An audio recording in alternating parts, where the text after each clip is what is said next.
I just wanted people to get some sort of an idea of the tone that's normally out here. That my grandparents become so acquainted with whenever they lived out here. That in the mornings is whenever everything becomes vibrant, it comes alive.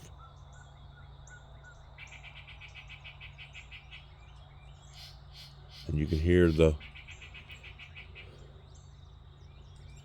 critters waking up, the birds,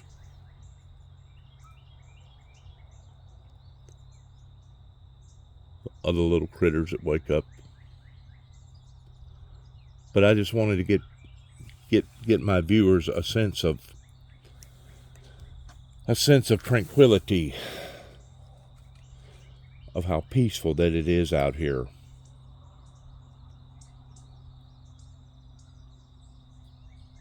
And how comforting that peace is. How fulfilling that peace is. How gratifying that peace is. And the reason why that I wanted to come out here and do this morning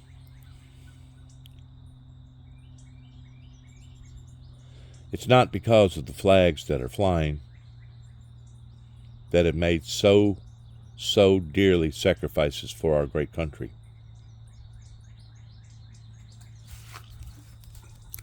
But it's the fact of all the commotion going on right now on TV, in which we're fixing to go back over there and do some filming on TV.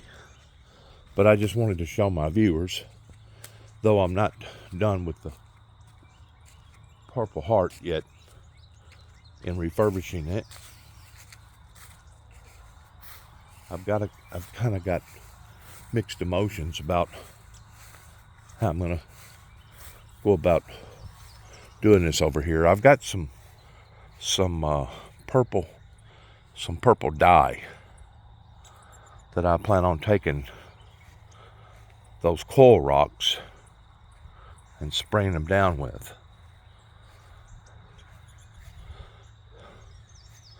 It don't matter where I go, they won't come out here with me, which that's okay. That's Sissy.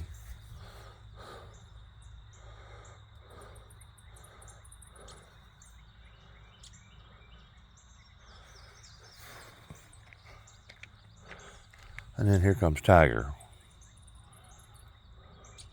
What do you want, Tiger? What do you want, buddy? Huh? What you want? What you doing? What you doing, Tags?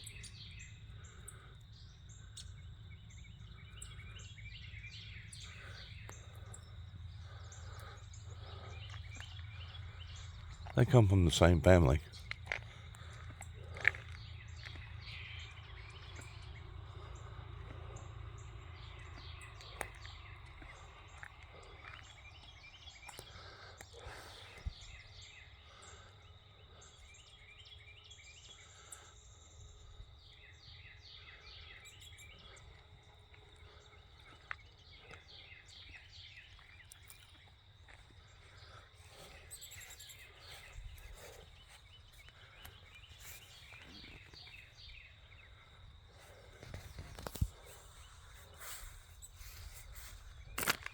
In loving memory, on Memorial,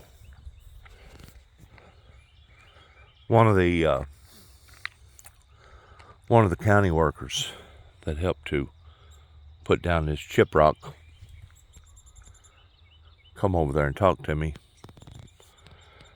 because I was out on the front yard,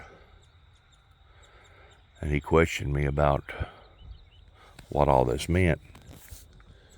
And he goes, you put all this out here in honor of your daddy, didn't you? I go, well, not really. He goes, what do you mean? He goes, well, If you honor one, you honor them all. This isn't just about the Army or my father that served in the Army, but this is about all branches of government. But I thought it was quite appealing that he thought enough of the feature out here that he made a comment on it.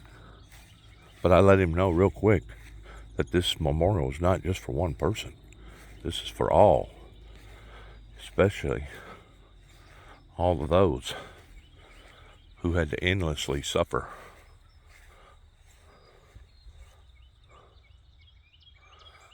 the way that these people did in one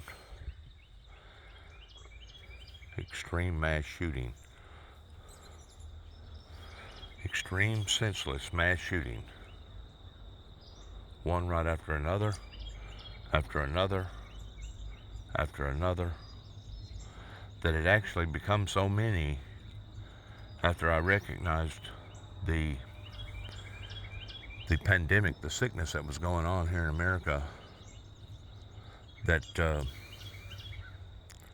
I couldn't put all the names on there. So I basically summed it up by putting this on the bottom in honor of so many people that has endlessly had to die for no good apparent cause since the scandal that occurred and that is still occurring today, regrettably, by the Republican Party here in America.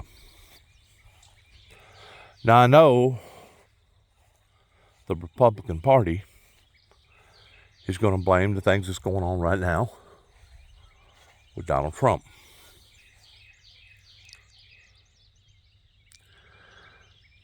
Excuse me. I know that the Republican Party is going to blame the Democrat Party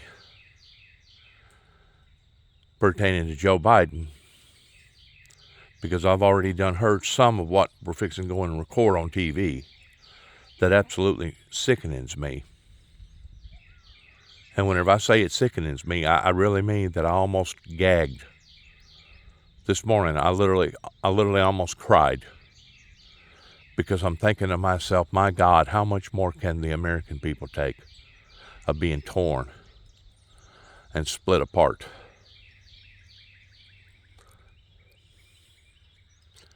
And my first intuition was that song by Turner pertaining to a nation that had been torn during the Great Civil War.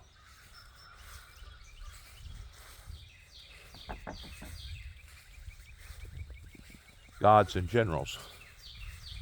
That was one of the first things that come into my mind of the distress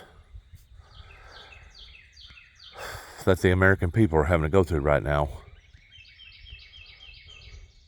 simply because of various people that know that they had made a horrible mistake with the American people, and they went ahead and allowed for this individual to come on to the scene to cause disruptible chaos that is totally the opposite of what you have been hearing and seeing on this particular video for the past 5 or 6, 7 minutes.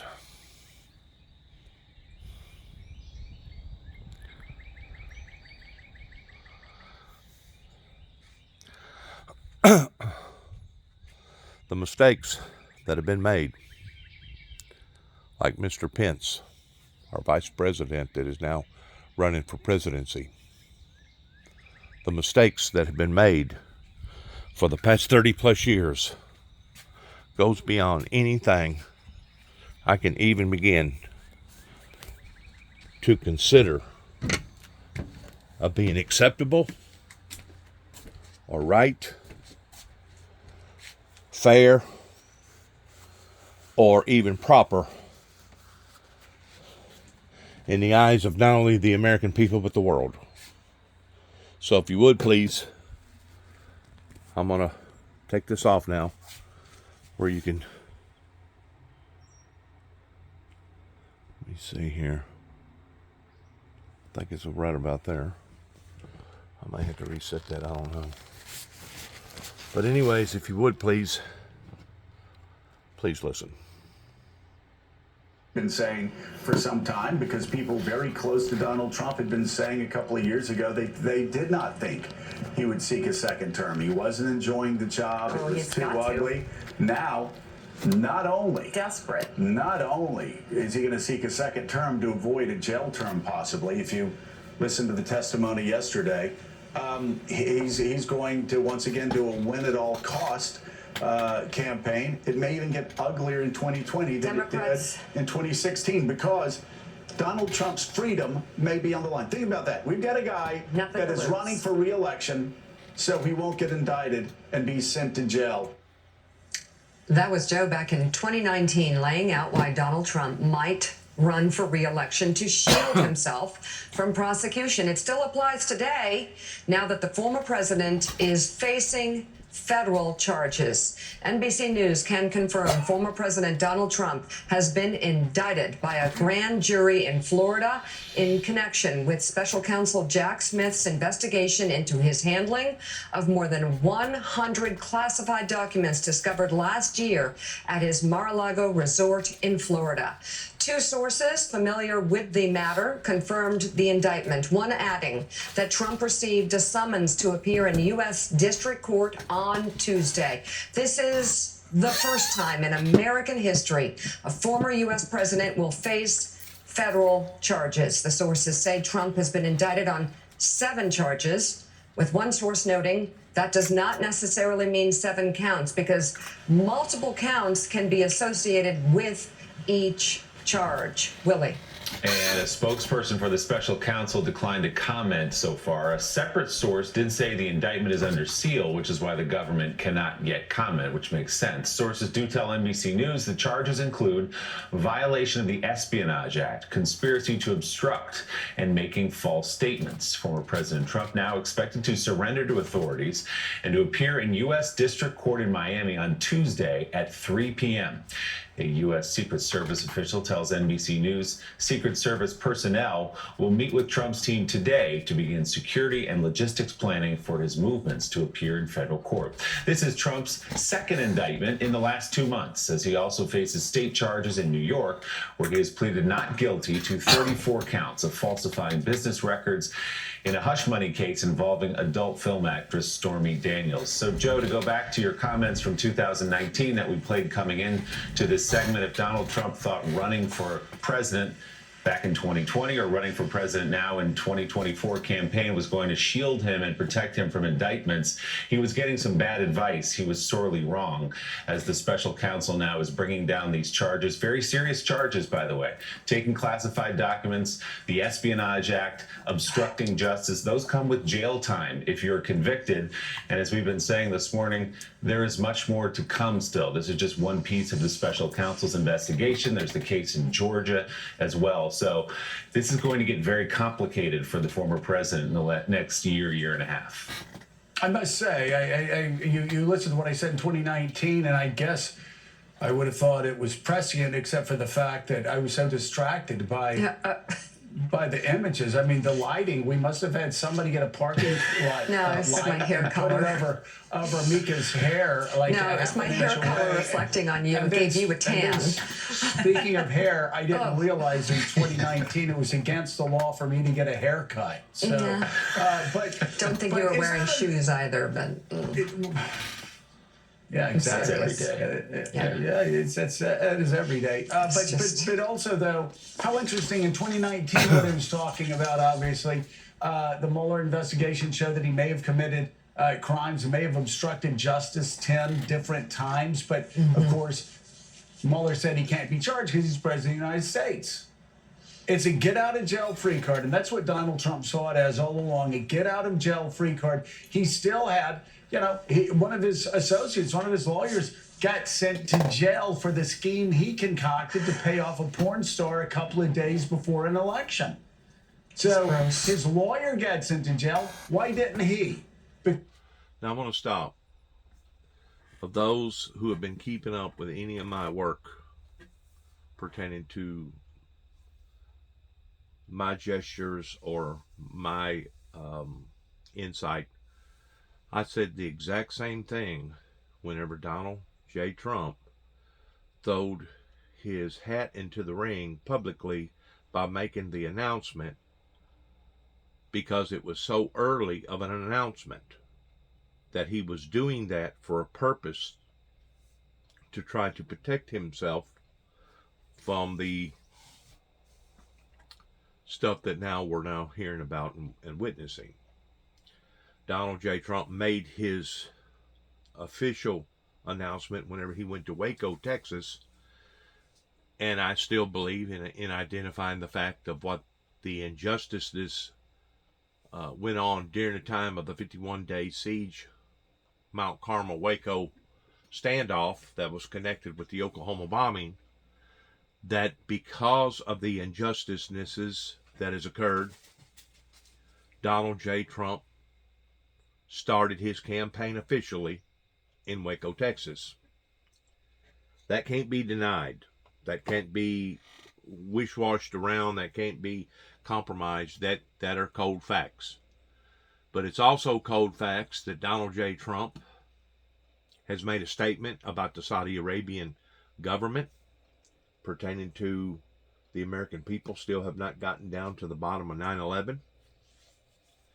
It is still cold-hearted facts in what the Saudi Arabians are still trying to wiggle and wivel their way into a civilized society by just as of recently, within the past 72 hours, injected themselves in, I don't know if it was millions or billions, but it was a lot of money that the PGA Golf, International World Golf Association, opened up their arms and welcomed them because of their sponsorship, knowing that a year before that they was totally against the Saudi Arabians because the people in New York City has beliefs the same as my own, that the Saudi Arabians was the ones that was behind 9/11. That even some FBI agents have proven the money trail of where the money was coming from while the terrorists was over here in America being trained and studying to be able to kill so many people, almost 3,000 people. And that's all in addition to what went on with the reporter, the American reporter over there, towards killing that individual and cutting him up in little bitty pieces and carrying him out in suitcases.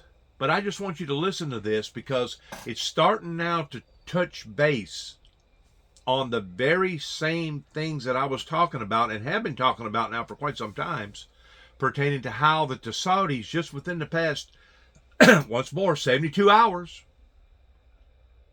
have made a bold move in diminishing the fluctuation of the amount of barrels of oil that they basically incorporate out of the earth every day, that they are doing this purposely to damage and hurt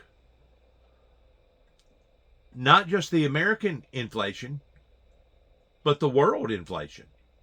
We no longer have to look at our country as just one country any longer, with all the technology that we have with the satellites and everything, and knowing how that we know everything about everybody else's business like they know everything about our business. We no longer need to look at the things that are occurring towards it only occurring here in America. Because the things that happen over here in America affect the world. The things that happen in the world affect America So because the world has suddenly shrunk and is still shrinking, not only figuratively, but also literally, we need to pay close attention to global world affairs. And you don't think that this information is being spread abroad, even as I sit here and talking behind this camera, pertaining to another impeachment or another warrants that's going to be served to Donald J. Trump? You don't think that this is basically going through other countries right now on their media channels like a wildfire? Sure it is. Sure it is. And the thing about the damage, it's not just damaging Donald J. Trump. This is the part that makes me so sick. This is the part that upsets me.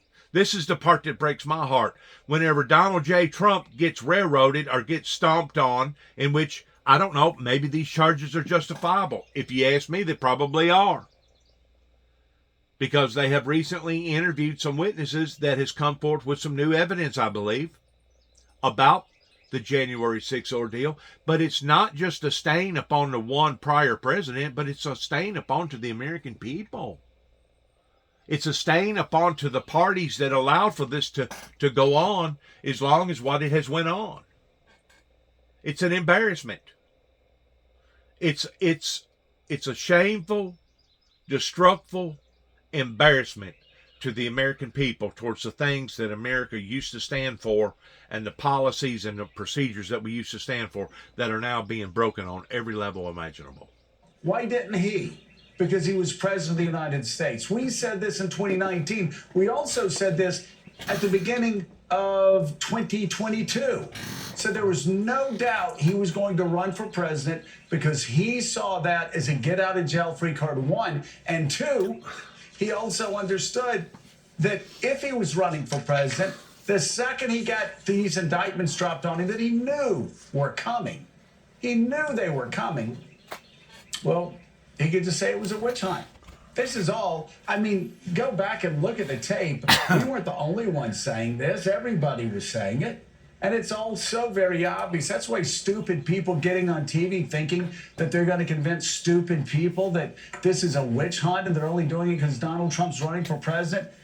They obviously have short-term memory loss, and they don't have videotape. I mean, they You're dealing with a group of people over here, first of all, that's been spoiled.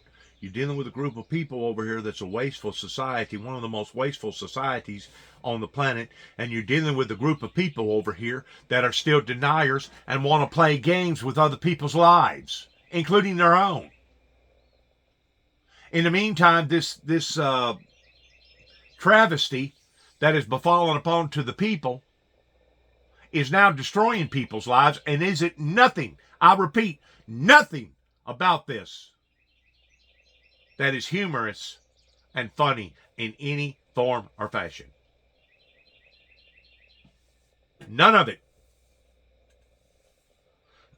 Whenever they put the circus clown in the run for presidency, they knew that they had messed up. Congress knew, the Supreme Court knew, that what the judgment that they had made upon to Ronald Reagan during Ronald Reagan's administration has put us where we are right now.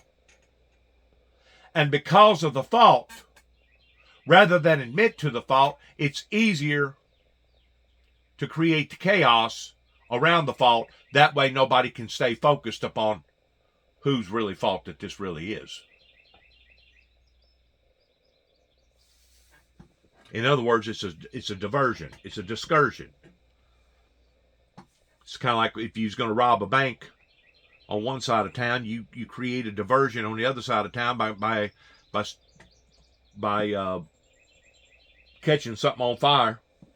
And while everybody is running to one side of town to put the fire out, you and your buddies are going to the other side of town towards robbing the bank. That way you can do a heist job and get away with it. Because there ain't going to be nobody around to see you do what you're doing. It's a diversion. But the thing about the diversion, it's not just hurting a few people, it's hurting all people. And the very substance of the opposite meaning of the things that I'm talking about of what I was sitting out there a while ago listening to the birds chirp. And every now and then you could hear a little bit of highway noise, but you was listening to basically nature, which was the peace of serenity.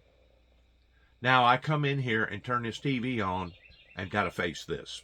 I can see what everybody was saying even a year ago. Anyway, I was reading David Rothkopf, good friend of ours that we have on the show. He wrote this in the Daily Beast, quote, "Why did Trump go to such great lengths to violate the law and put his future freedom at risk, not to mention exposing U.S. intelligence assets to great jeopardy?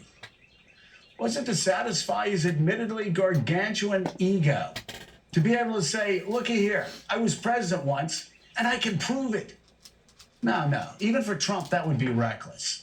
It is unlikely he would have committed these alleged crimes unless he had a purpose in mind, an audience for which he had taken in mind, an anticipated return and vision for the investment of time he had made and for the risk he had undertaken.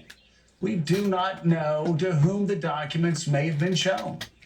Perhaps we will learn that in due course. We do not know, and perhaps may never know, to whom he may have contemplated showing them. But it seems safe to assume he did not hang on to them because he possessed some Harlan Crow-like impulse to create a personal museum that paid tribute to historical misdeeds. We know this in part because he had shown a complete contempt for our national security, for our products produced by our intelligence community, for the entire concept of protecting vital national security throughout his presidency. He appointed a national security advisor, Michael Flynn, who lied to the FBI about inappropriate changes he had with foreign enemies. He sought to defend that national security advisor after the crimes were clear, and has said he would reappoint him should he be elected again. In one of his first meetings in the Oval Office with Russia's foreign minister, he revealed to him and the Russian ambassador sensitive, classified information that put Allied intelligence assets at risk. He ignored the advice of national security professionals and granted his son-in-law and daughter classified clearances they should not have had. He repeatedly attacked and denigrated the intel community, including one time while standing alongside Vladimir Putin in Helsinki in 2018. He put stooges in high places in the intelligence community to ensure they would be able to control any revelations they might produce that he saw as threatening, and perhaps to enable him to come up with dirt on his enemies. He said he would fire the professionals in the U.S. government in a clear effort to be able to replace them with those who placed loyalty to him above loyalty to the country or our Constitution. Now, this is all known. This is all on the public record. He was a threat to national security long before he stole those classified materials and went to great lengths to illegally retain them.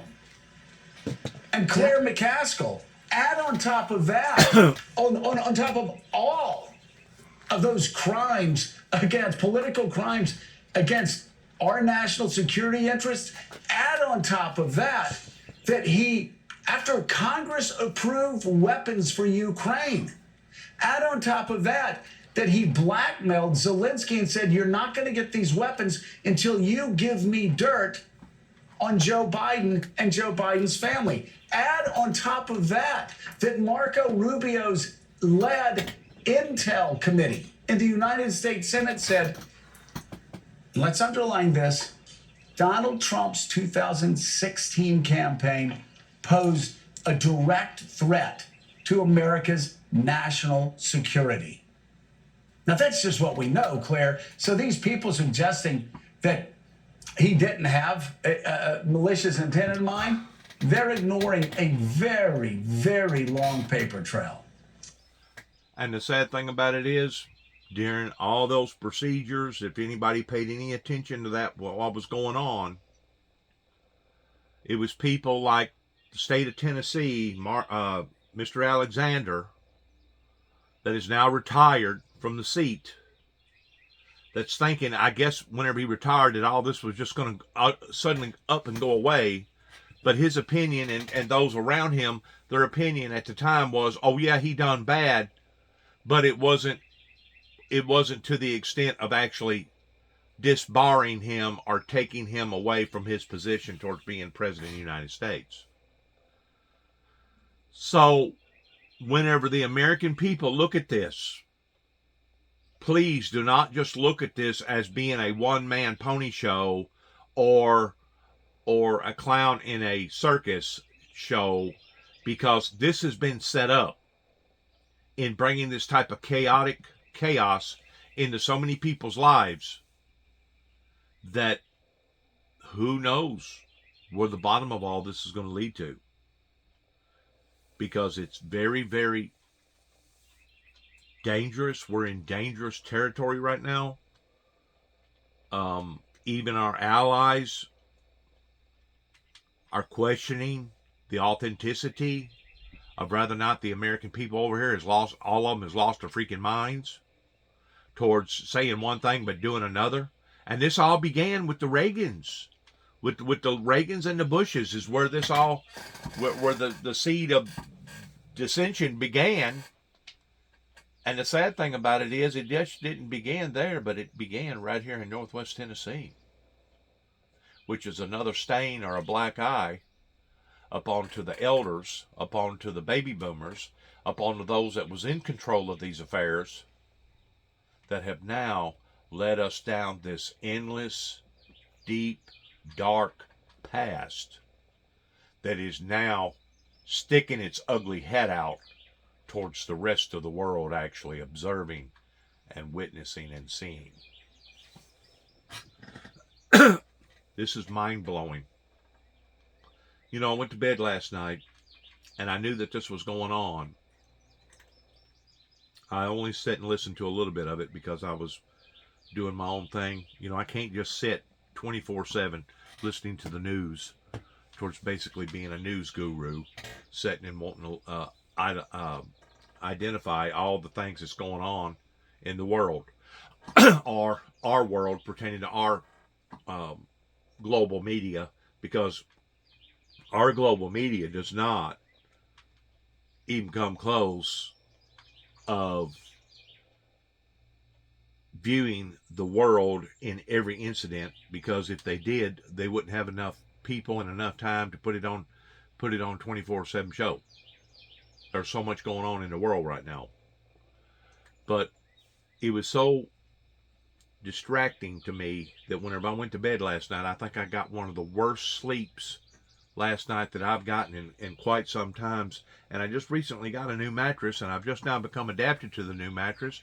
And for the past 3 or 4 nights before last night, I've actually got a better night's sleep than what I've gotten in the past probably 5 or 6 years. Towards actually going to bed and not having to wake up and go to the bathroom or just feel uncomfortable and maybe you want to turn the TV on and just kind of take a break from sleeping and go back to sleep maybe a little later. I'd gotten the best sleep in the past 4 or 5 nights up until last night whenever I heard this news. And whenever I heard this news, I stayed restless all night long. And whenever I woke up this morning, I feel tired, like I was wrestling a bear all night because of all this commotion going on. It's sickening. It's mind-blowing. It gets on people's nerves, especially those that care about their great nation.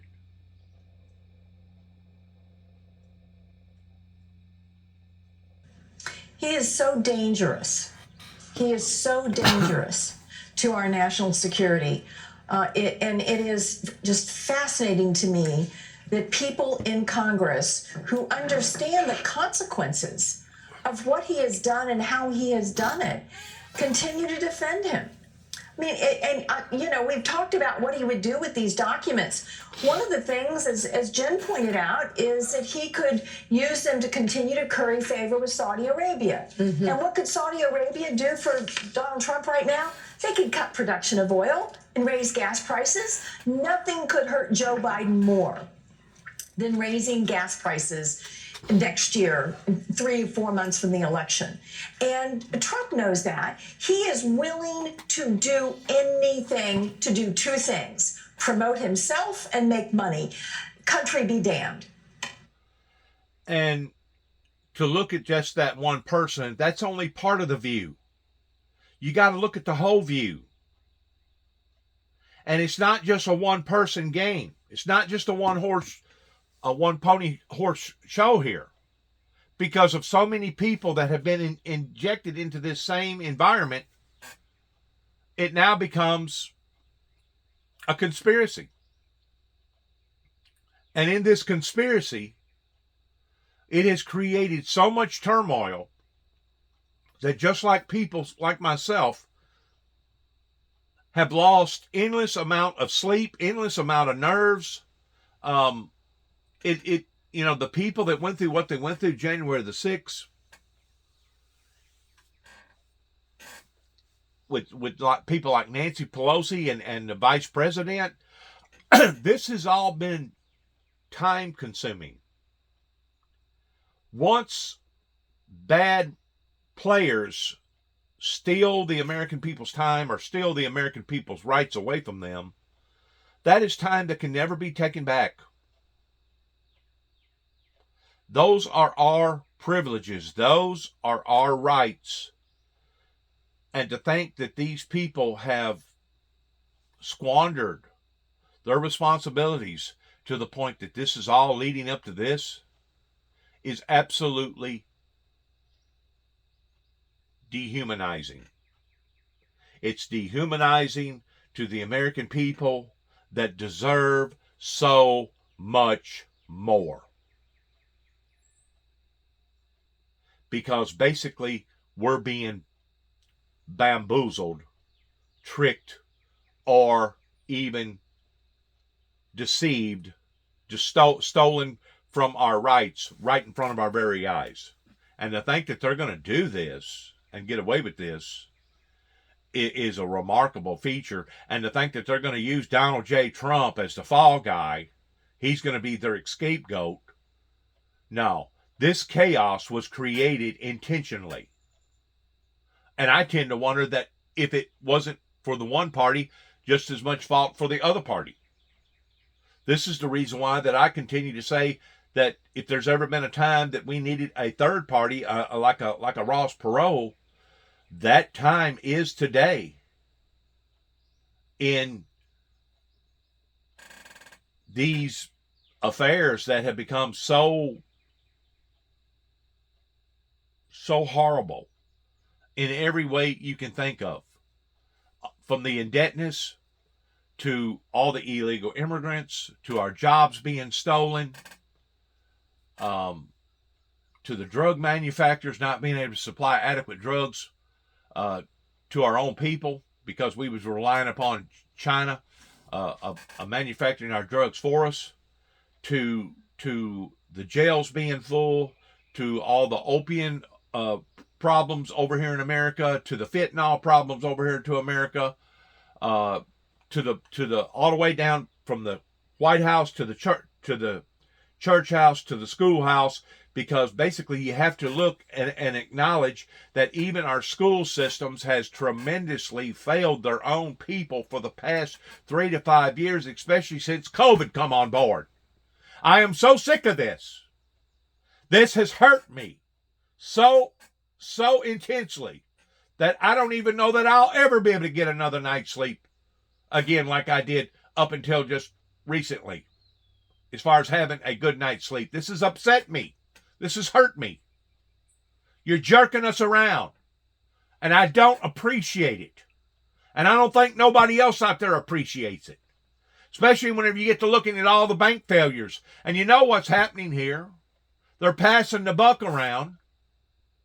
Oh, it's their fault. Oh, it's his fault. You know, the both parties are playing against each other, hoping that this thing is going to land. And whenever it does land, it's going to wind up landing right in the laps of the American people. And so many people does not deserve this, especially the younger generation is growing up. You know, last night I went to Walmart and I got some things that I'm fixing to put in the mail for my granddaughter. little bitty tiny stuff, that goes along with infants. And I'm thinking to myself, wow, these are supposed to be some of the most pleasantest times of my life, of a newly grandfather to a newly granddaughter. And I guess my son has his telephone either on hold or block or something, to the point that I can't even contact him. I have never seen so much disrespectful, bad behavior. And whenever you're talking about a culture of people that just wants to cut you off because they're not satisfied in what you say,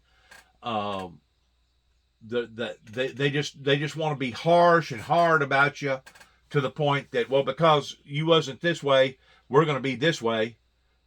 Whenever you're dealing with a culture of people like this, you're dealing with danger that goes beyond even what most professionals can recognize towards what's happening right now. And that goes, all the way down to artificial intelligence, towards how that our children have been reprogrammed and not knowing the difference between right or wrong. You got boys not knowing if they want to be girls. You got girls not knowing if they want to be boys. You got problems with them going to the bathrooms. You got problems with the LGBTQ community. The state of Tennessee recently just got through declaring by law that what they're doing pertaining to their open parades towards promoting their sexuality the way that they do publicly, that it was indecent, it was wrong. But then you had another federal judge in Memphis that struck it down. You got all these calamities going on the same time. And now you add the cherry on top of what's happening right now, or what is fixing to happen. It's too much. It's too much for the American people's emotions to bear, especially those that care so deeply about their great nation. Yeah, and by the way, the headline is so fascinating that you say that, Claire, because on the Drudge Report, there are all the headlines about the indictments. But at the very top, the headline, Saudi Crown Prince threatened major economic pain on the U.S. amid oil feuds. And by the way, what was Donald Trump angry about regarding his son-in-law, Jared Kushner? Yeah. Yep. That Jared Kushner got $2 billion for his fund from the Saudis, and he didn't get a cut of it. He was, according to reports, enraged that he didn't get a cut of the money that Jared went out and raised after he left the White House. Maybe, this again, speculation. We're not exactly sure why they're not communicating as much, but there was a real bitterness that he didn't get a cut of that money. And there's no doubt he wants a cut, not only of that money, but of Saudi money. And let me just say one other thing, too. Talking to my sources in the Middle East, and I asked them, after the Saudis cut production to raise oil prices, I asked them all, what were you doing? What were you thinking? Biden goes over. He with political damage done to his political brand in America, he gets the Crown Prince out of the corner, goes over, gives him a fist bump, and the Crown Prince turns around a couple of weeks later, stabs Biden in the back. Forgive that description. Undermines Joe Biden. Why would he do that? And you talk to oil ministers, talk to other people in the Middle East. They were counseling him not to do it. They said it made no sense. And he cut production. Prices went down anyway. Everything they were warning him about came to fruition. So why in the world would the Saudi Crown Prince cut oil production when everybody else in OPEC was telling him not to do it? Everybody else in OPEC was saying this made no sense. I want to stop right there. I think he mischaracterized himself. He said go down whenever he should have said the prices would actually goes up. Everything's based upon supply and demand, and whenever you got less of a supply, but the demand is still the same, or possibly even more, because you got to realize that the world is an ongoing world pertaining to people multiplying and having babies, and the numbers are just absolutely stagnating whenever you get to looking at the population rate of just exactly how many people are in the world today versus how many people was not in the world 20 years ago versus how many people that they're projecting is going to be in the world 20 years from now. The numbers are absolutely stagnating. So whenever you're talking about the demands, the demands are actually becoming more demanding-er.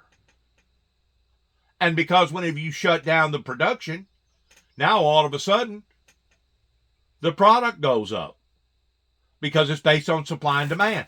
Once more, it was the American politicians that did not stand behind Al Gore whenever science, data, facts was proven in the direction towards global warming.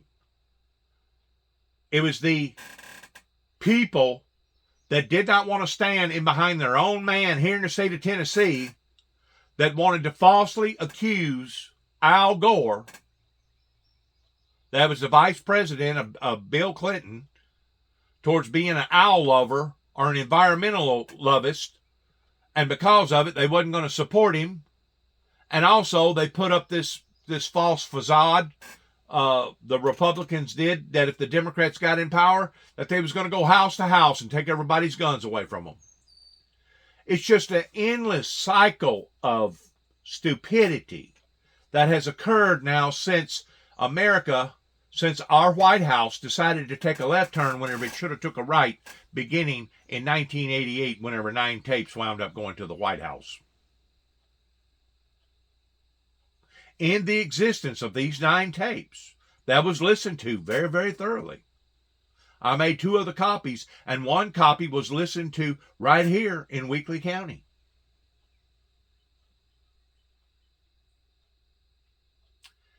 I had no idea that something pertaining to biblical Bible prophecy and regarding spiritual matters was going to turn so political. And it wasn't because I wanted to personally become political, because I personally rather keep my fingers and my eyes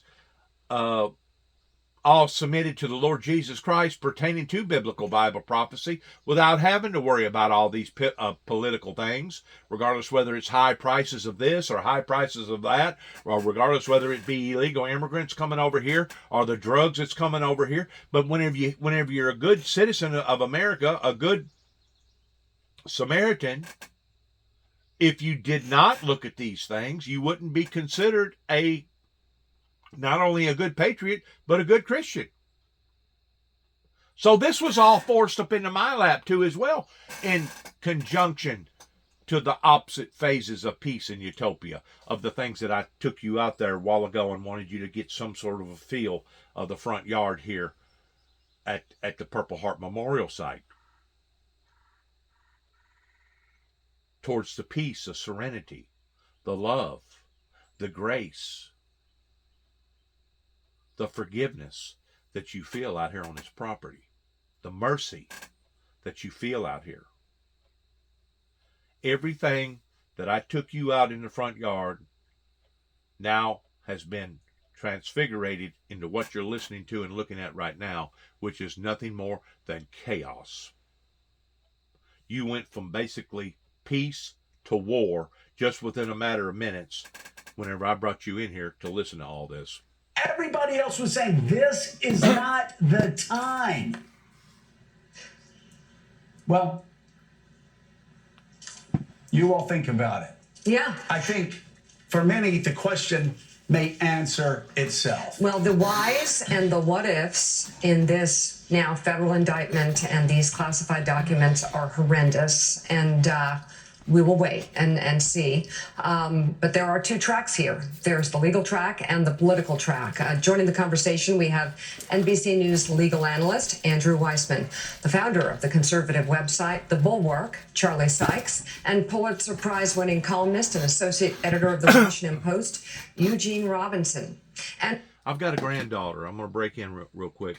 I got a granddaughter that's recently been born within the past 30 days. One day, she's going to come up to me in my older age, and she's going to pull on my pants leg because she's going to start identifying what's happening here. And she's going to say, Papaw, how come y'all didn't intervene? How come y'all didn't stop this? How come y'all couldn't have diverted around this problem? And you know what her Papaw's going to say? With a squeaky little voice, he's going to say, I tried. But they wouldn't listen. How many other prophets of God has had to say the same thing to their loved ones, regardless whether it was Moses towards freeing my people, or Noah, whenever he realized that the door had been shut and condemnation had fallen into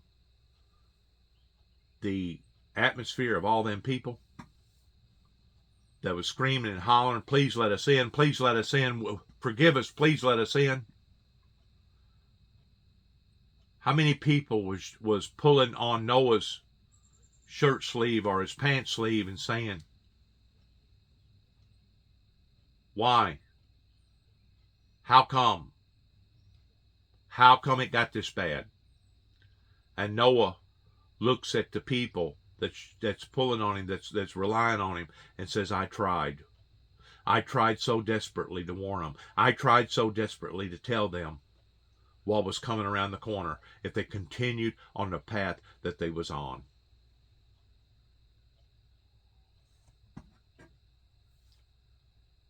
Rogers Chair and the American Presidency at Vanderbilt University, John Meacham, joins us.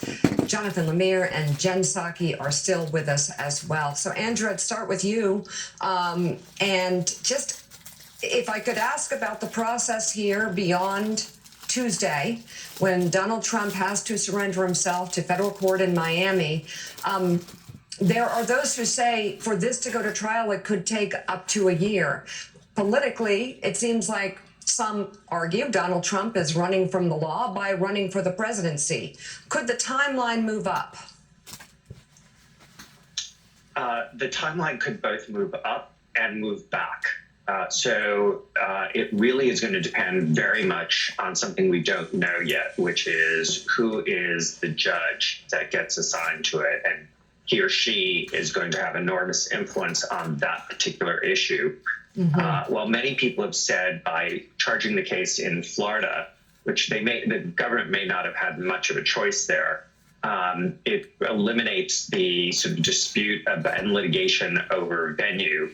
However, there also will be some delay because there will be a lot of issues about how to deal with classified documents. And there's a specialized statute called CIPA, which will be very much part of the litigation, and that can delay things. So it's possible that things could take longer or shorter than 1 year. But this is where, as you said, the legal issues and the political issues coincide, because if you think that Donald Trump had an incentive in 2016 to become president in terms of his legal woes, that is now so much more apparent for this upcoming election, because he could end up in front of at least two federal, we know one, but at least that, and maybe two federal criminal cases. So it'll be quite important for him as a matter of sort of getting out of jail that he wins, or an ally who is willing to pardon him wins, because that will end at least the federal cases. Andrew, you've been telling us for weeks, if not months, on this show that this day was coming, just based on what we knew publicly, based on media reporting, based on what we'd heard from the special counsel and the pace of things. In fact, yesterday morning, you told us this was coming. So as you look at now what we know, of course, the indictment is sealed, but what we've heard from Trump's own attorney, who was told, he said in an interview last night, that this was about the Espionage Act. This, it strikes most of us as the most serious charge Donald Trump has faced in his life. Is it fair to say? And as a prosecutor, can you explain to our viewers just how serious this might be for him? Sure. So I think there are two types of charges that are incredibly serious. One is the retention of hundreds of government documents, including classified documents. It'll be interesting to see when the indictment's unsealed what it says about the nature of those classified documents. Obviously, we have a lot of reporting about how serious the documents are, but it'll be interesting to see what the government confirms. The second type of charge that is also incredibly serious is obstruction of justice. And there, one of the things we did learn yesterday was that it's not just obstruction, but a conspiracy to obstruct. So we're going to learn about who the co-conspirator or co-conspirators, plural, are with the former president. Those are two very serious charges. And just to give you one example, just last week, a former member of the Air Force was sentenced after pleading guilty, which is usually when you get a lower sentence because you've accepted responsibility, was sentenced to 3 years in jail for the retention of classified documents. So here the charges seem more serious than that. So this is something that people really do go to jail for. So, Jonathan Mayer, we've been covering Trump. You've written the book on the big lie. And one of the things we know is that Trump will try and control any part of the situation he can. He can control the fact that he has to surrender himself Tuesday at Miami Federal Court, 3 p.m. But the minute this came down he became notified of this, he started trying to control the narrative out there. Immediately. He came out first with the news before anybody else. Talk about a little bit what you think he's doing with this, and that includes fundraising, I believe. Yeah, he broke the news with a series of Truth Social posts last night, and then he spent all of last night retruthing, if you will, sentiments of support from fellow Republicans who mostly made this argument this is a politically motivated witch hunt by President Biden to try to bring down his top opponent for next year. We know that's not true, but that's their early talking point. Speaking of people in Trump's orbit last night, they, of course, are concerned. This is not a day that this former president ever wanted. They understand this is significant. This is a federal charge that, yes, they do feel like politically there could be some gain in the short term among Republicans. Yes, he's fundraising, but they know this is not a good thing for next year, for a general election. And they also recognize that he's going to have trials, likely have to stand trial, and that's going to be a real burden on him as he tries to seek office again. So, John Meacham, we often ask you for the historical comparison. Well, we don't have to do that because there isn't one. This has never happened before. So you're done. Good to see you. No, we want to get just your thoughts here on this moment in our national story. This former president of the United States, for the first time, is facing federal charges. It's a test of democratic, lowercase d, maturity, I think. We are becoming a country where former leaders and aspiring leaders are facing criminal reckonings. And that's a new phase for us. It's a new chapter.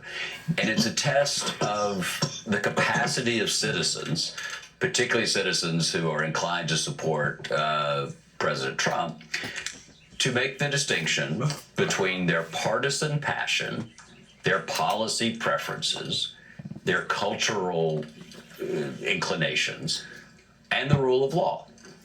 And Thomas Paine wrote, even before the Declaration of Independence, that in America the law is king, that there is no man who is king, and that this is what we're confronting.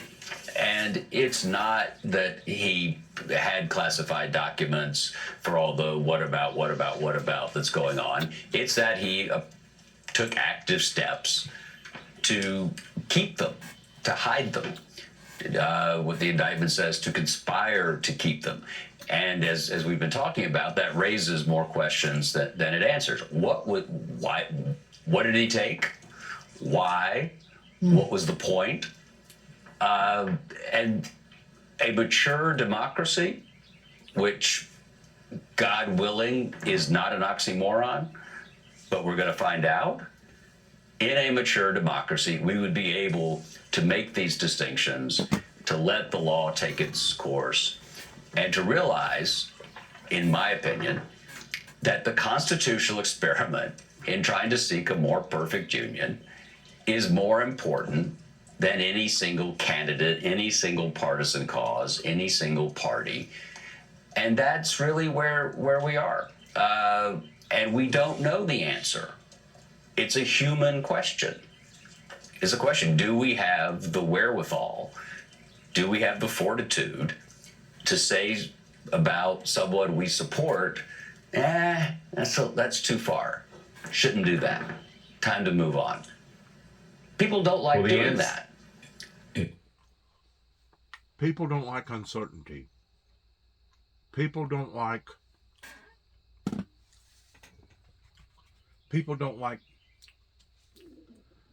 surprises. And the first thing that I was thinking about as he was talking about Thomas Paine is, wow, at the expense of the innocent, we're doing this as an experiment. And then the second thing that I was thinking about as he was talking, my mind reflected upon an old Star Trek movie years and years ago, the original Star Trek movie, because I almost watched every one of them. I was a Star Trek guru towards watching almost all the Star Trek, because that would give me a sense of being able to escape reality temporarily long enough to watch Gilligan's Island and Star Trek before I had to go outside and be exposed to a raging, basically at the time, my mother and my other brothers had already declared my father as being a lunatic, screaming and hollering and couldn't control his anger issues and etc. So in the process of me watching Star Trek, fantasizing, believing in futuristic stuff, there was a program that come on where the earth had basically been destroyed, but there were still some survivors, and they basically the Enterprise come back to the earth, and they went down to the earth, and they was talking to these people, and they found the American flag in all this rubble and the Constitution beside the American flag. And it was such of a harsh reality of a price that was paid. I remember watching that and actually crying. The sense of reality hit me so strongly in watching that, even though I knew that I was watching something that was fictitious, that was basically created in Hollywood somewhere. Part of me let loose of that in understanding, wow, what if that actually occurred, to the point that it was nothing but ruin. So many lives had been destroyed. But then they go back to the flag, they go back to the Constitution. Why didn't they stay to the Constitution to begin with? Just like Mr. Alexander, that made up an excuse for what Donald Trump had done was bad, but it wasn't bad enough to kick him off the ship. Well, now things is beginning to unfold to the point that now they're realizing that there is a deep fundamental problem within our government, and now they're looking for an scapegoat. And I'm pretty sure they'll use Donald J. Trump as an scapegoat, but if the truth be known, it's all of their faults, regardless whether it's Republican or Democrat. And it is jeopardizing not only our present state of where we are today as Americans, but it's jeopardizing our children and our children's children's future. And it's one of the most saddest, incrediblest, heart-wrenching events that I think that I could ever begin to imagine that would happen, that reaches the level of that Star Trek movie whenever they come back to Earth and there was nothing left but ruin. And I know to some people that listen to that, they're going to say, wow, don't you think he took that just a little bit overboard? No, I don't.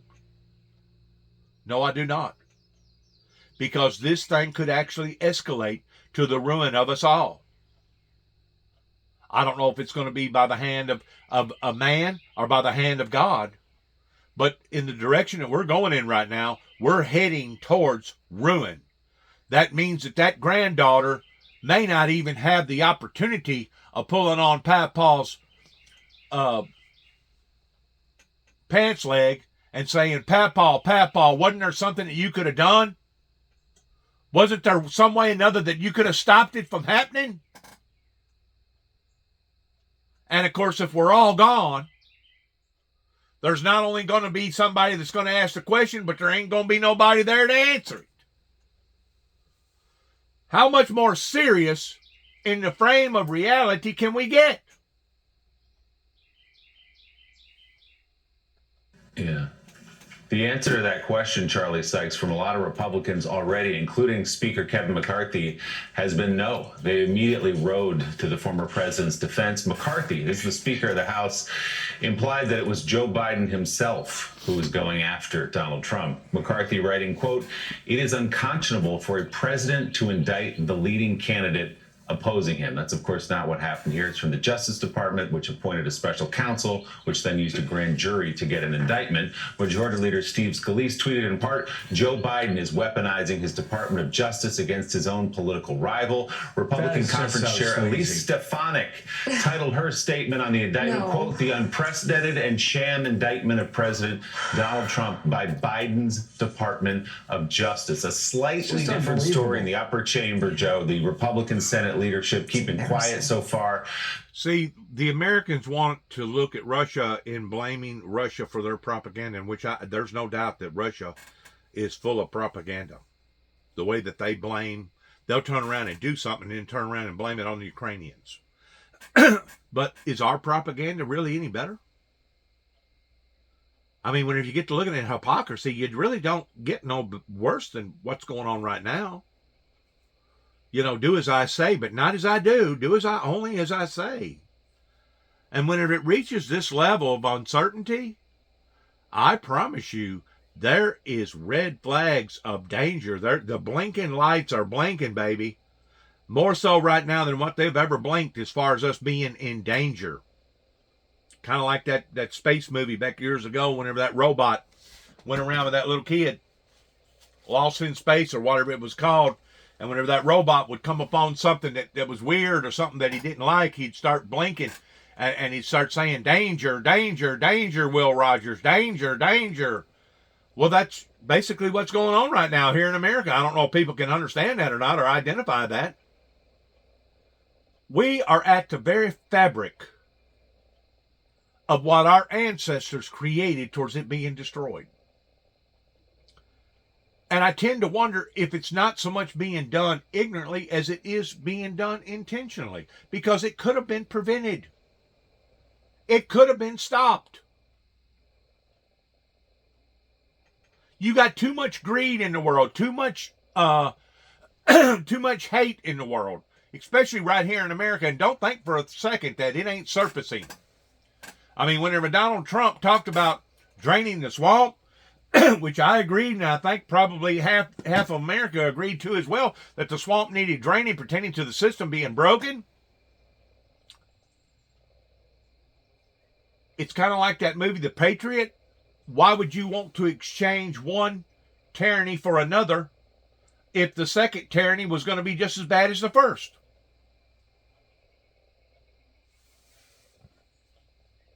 Unbelievable. Are mixed, but this is our reality that we're dealing with right now. Regardless whether you like it or not, this is our reality.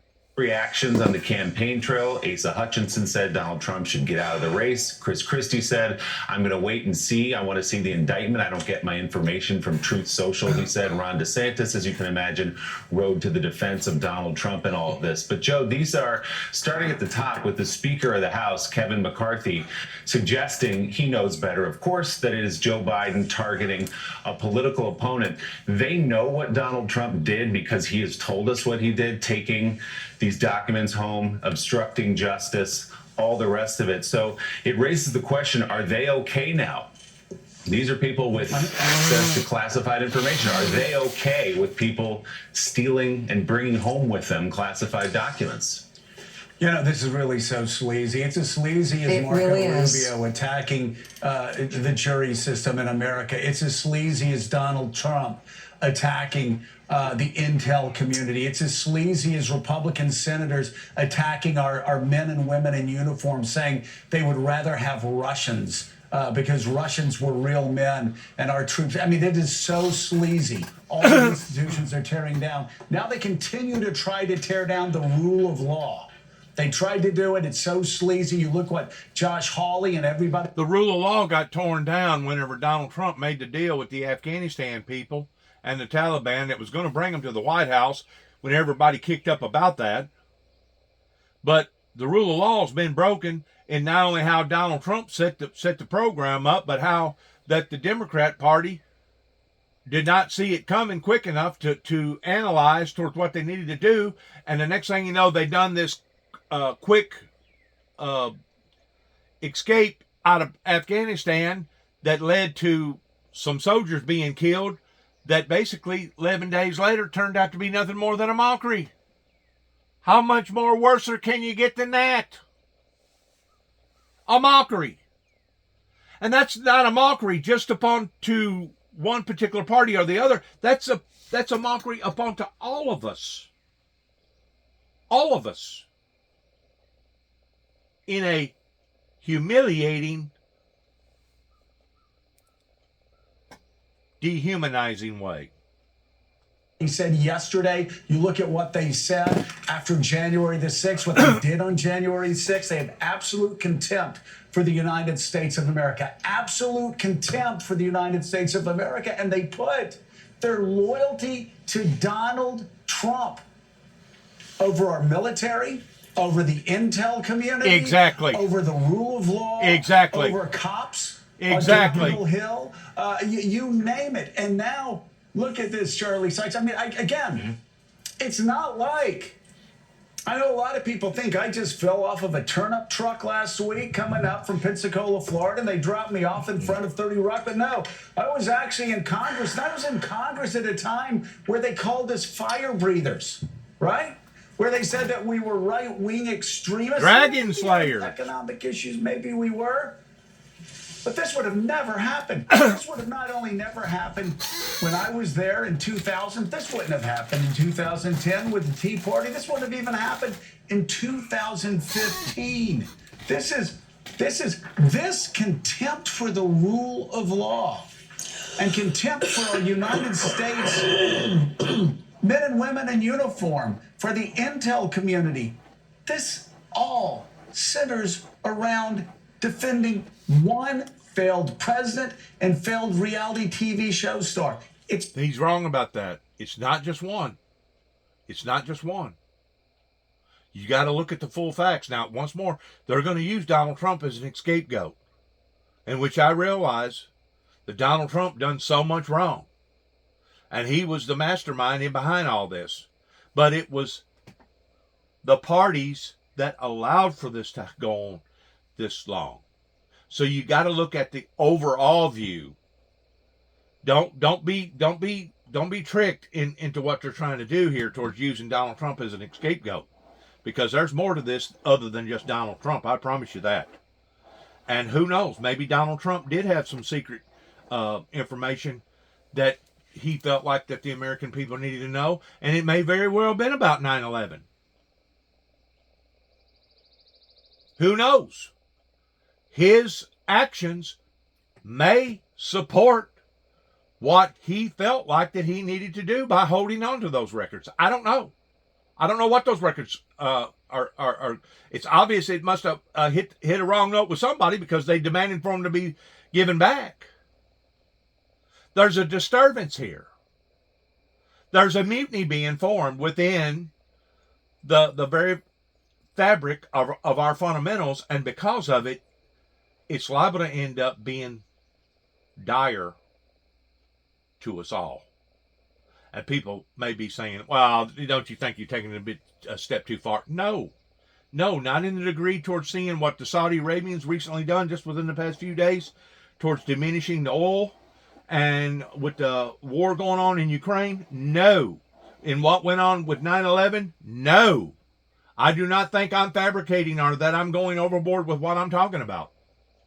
This has reached a very, very senator serious note or tune, to the degree that I don't think that it had become this serious even during the Cuban crisis. It was serious during the Cuban crisis, but it was a hit and miss. It was here today, and then a few weeks later it was gone. They took care of it. This ain't being taken care of. This ain't going away. If anything, we're going further into this. We're getting deeper into this. So where is the end game to all this? Where is the end game? That's my question. That's the $1 million question, the $1 trillion question. Where is the end game to all this? It's just incomprehensible for somebody like you and me that grew up conservative Republicans. Well, you're right. It is sleazy, it is hacky, but it's also politically dumb. I mean, the smart move would have been for Republicans to wait and see what cards Jack Smith is about to play, because as you pointed out, this is not trivial, and it's going to get a lot worse. We're talking about violations of the Espionage Act. We're talking about a conspiracy to obstruct. We're talking about lying to the federal government, and the smart move would be to say, okay, let's wait and see how bad it is going to get, and it's going to get a lot worse before we fire off. But as you point out, the loyalty to Donald Trump, the need, the impulse, the requirement that they jump to his defense overrides all of those concerns. So I mean, it is sleazy, it is stupid, and the question is are Republicans really waking up today and looking at Donald Trump and realizing all the things, Joe, that you laid out that he has done and all the things that are about to happen? And are they saying to themselves, yeah, let's do this all over again? I think the American people, by and large, are not blind. And they can see through this smoke screen. Oh, yes, there's a lot of them that can't see the trees for the forest. But I think there's a lot of them, just like myself, that are beginning to scratch their heads and identifying that there has been a travesty committed here upon to the American people. And that's the reason why I say that if there's ever become a time that we needed a Ross Perot, a third party, an independent, Tea Party, or whatever word you want to use, whatever category you want to use, I think it's of today. Because I personally believe that both sides has lost their freaking minds. We're like a ship out in the middle of the ocean and we don't have a captain. We're liable to go as quickly to the left to the storm as we are into the storm or away from the storm. We really have uncertainties towards guiding our our point of entry towards where we want to go. And it's become hazardous. It's become very, very dangerous. I mean, January the 6th was a premier example of that could have resignated into something even a trillion zillion times worse.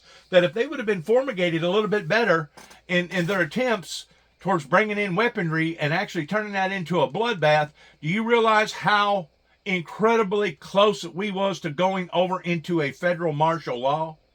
To the degree that we had tanks going up and down our roads, we had fighter jets flying over our heads, military personnel everywhere. Do you realize how close that we come to that January the 6th? I don't think nobody does. It was close enough that within a few minutes of me watching it and me understanding the reality of what I was watching, that I got mad, I got scared, and then I started preparing. I started grabbing up every propane tank around here I could think of, and because winter was still here, and I started thinking of the inevitable towards what do I need to do next to properly prepare myself for what could actually be brewing. Fortunately, they wasn't prepared like they should have been towards an actual coup like we have seen take place in other countries.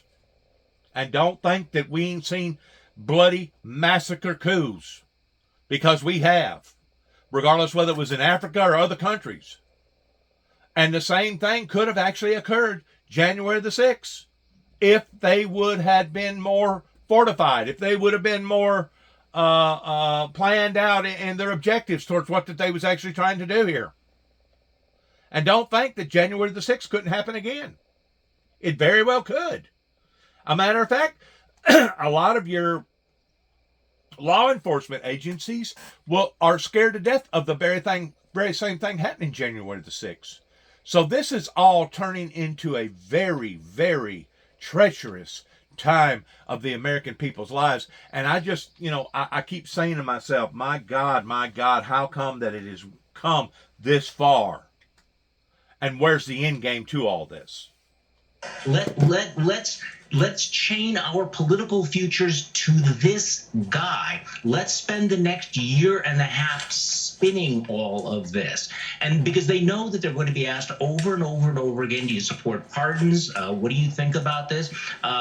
Is he actually above the law?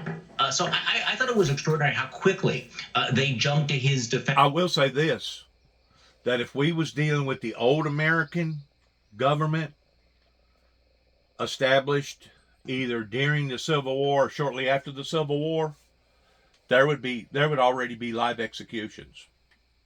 There would be people that would be looked upon as being traitors to their own country. I don't know if it would be high treason.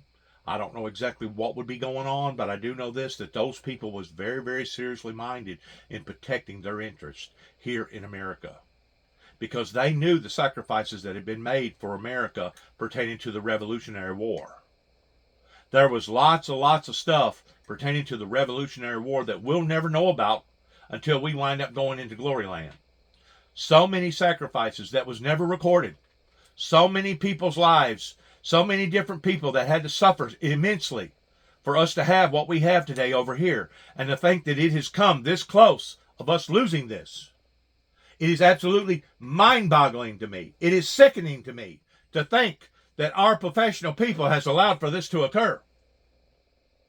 Knowing that in fact next week we're going to learn a lot more about this case. There are a lot of questions that we still do not have answers to, and we will find out over the next 7 days. It also seems important to wait and see what the government has to say, because Donald Trump has already said it, what he's done. He's already admitted to this. He's made up lots of different reasons why he can declassify documents in his head. Like, do Republicans have eyes and ears? He has told you what he's done. Like he's got mental telepathy. We know what she's trying to say.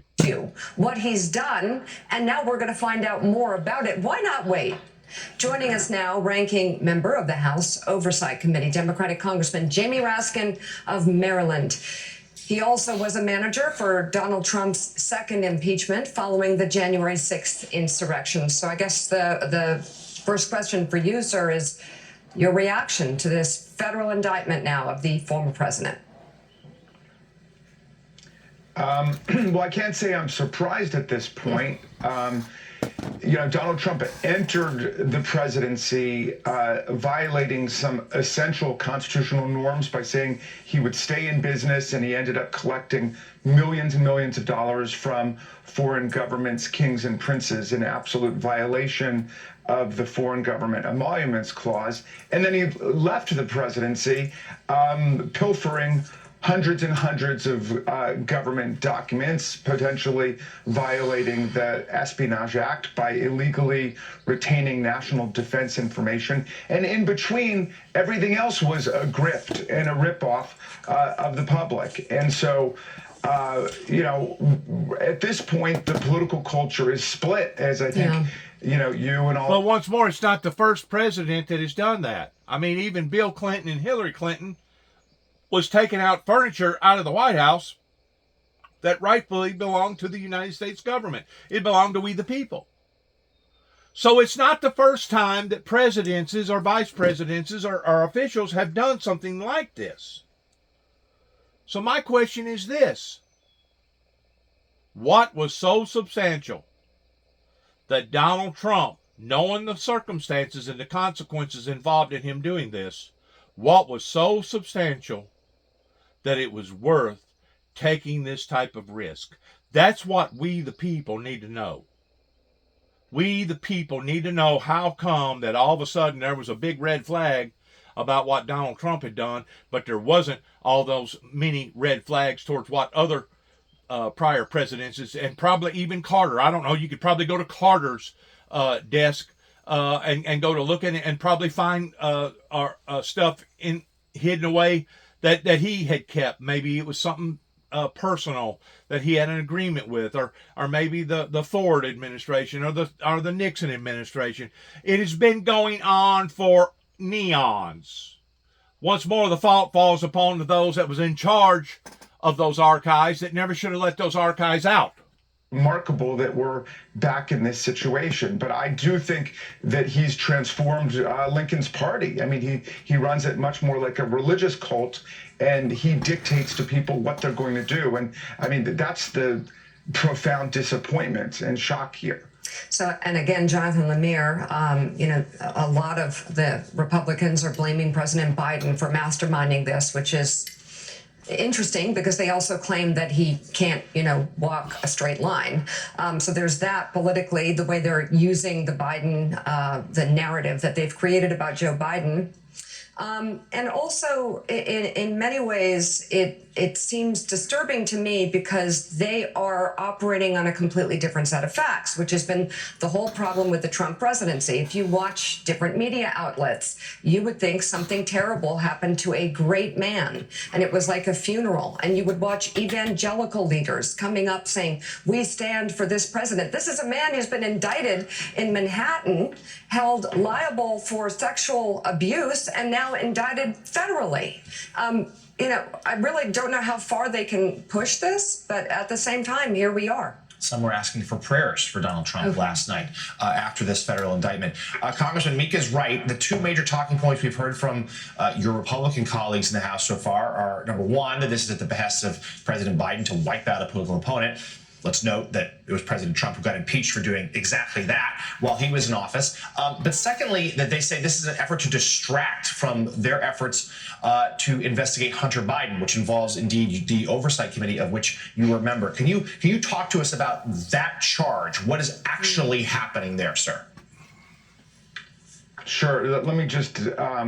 I still say that we're going down the same path that our predecessors went down pertaining to the Civil War, that the original Civil War content did not begin over freeing slaves.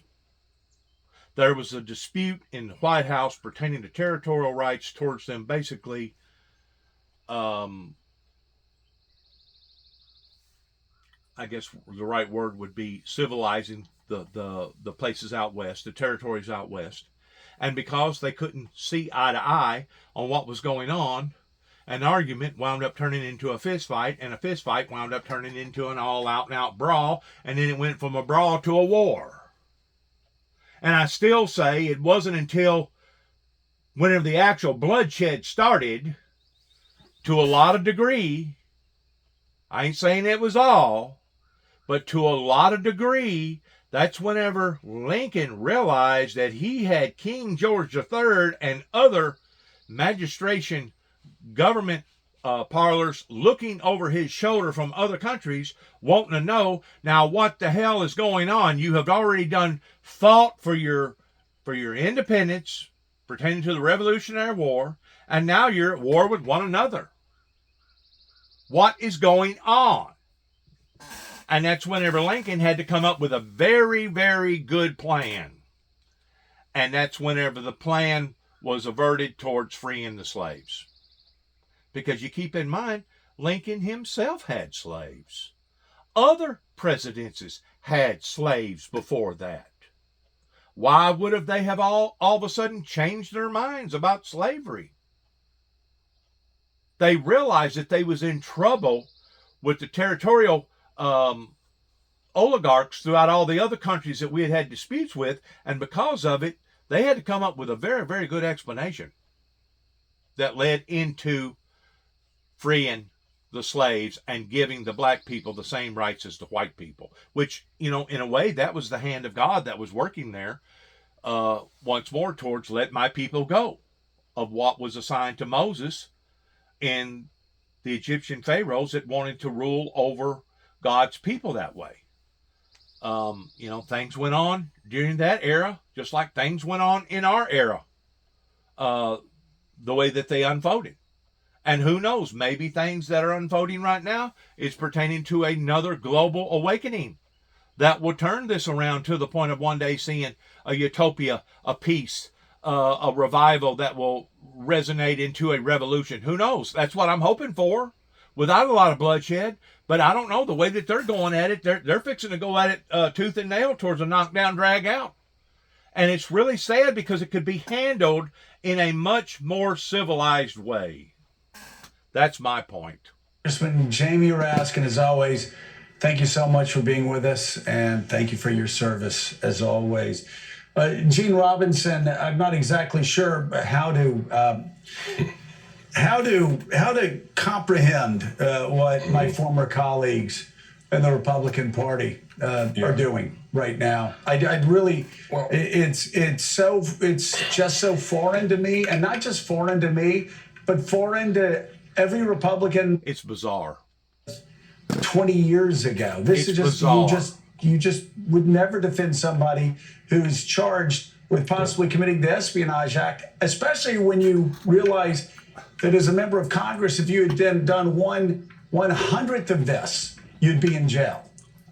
Yeah, it's deeply cynical, Joe, and it's incredibly short-sighted. I mean, they're not even looking as far ahead as Tuesday, when presumably we're going to see the indictment and learn a lot more about what Jack Smith has on Donald Trump, and that could change a lot of people's minds. It certainly will put a different light on the entire situation. So why are they coming out now with this full support, trying to blame Joe Biden? Number one, I think it's amply clear the extent to which Attorney General Merrick Garland did not want to reach this point, did not want to prosecute a former president. He gave him every opportunity to cooperate, to turn in the classified documents that he had taken.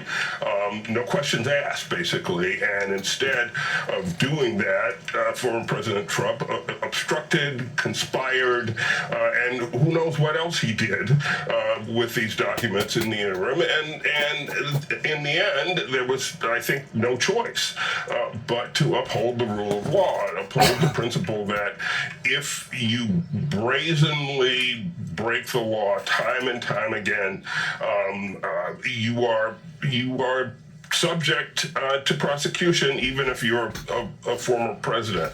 So now politically, I think the next step is that every Republican presidential candidate is going to be asked the question, if you are elected, will you pardon former President Trump?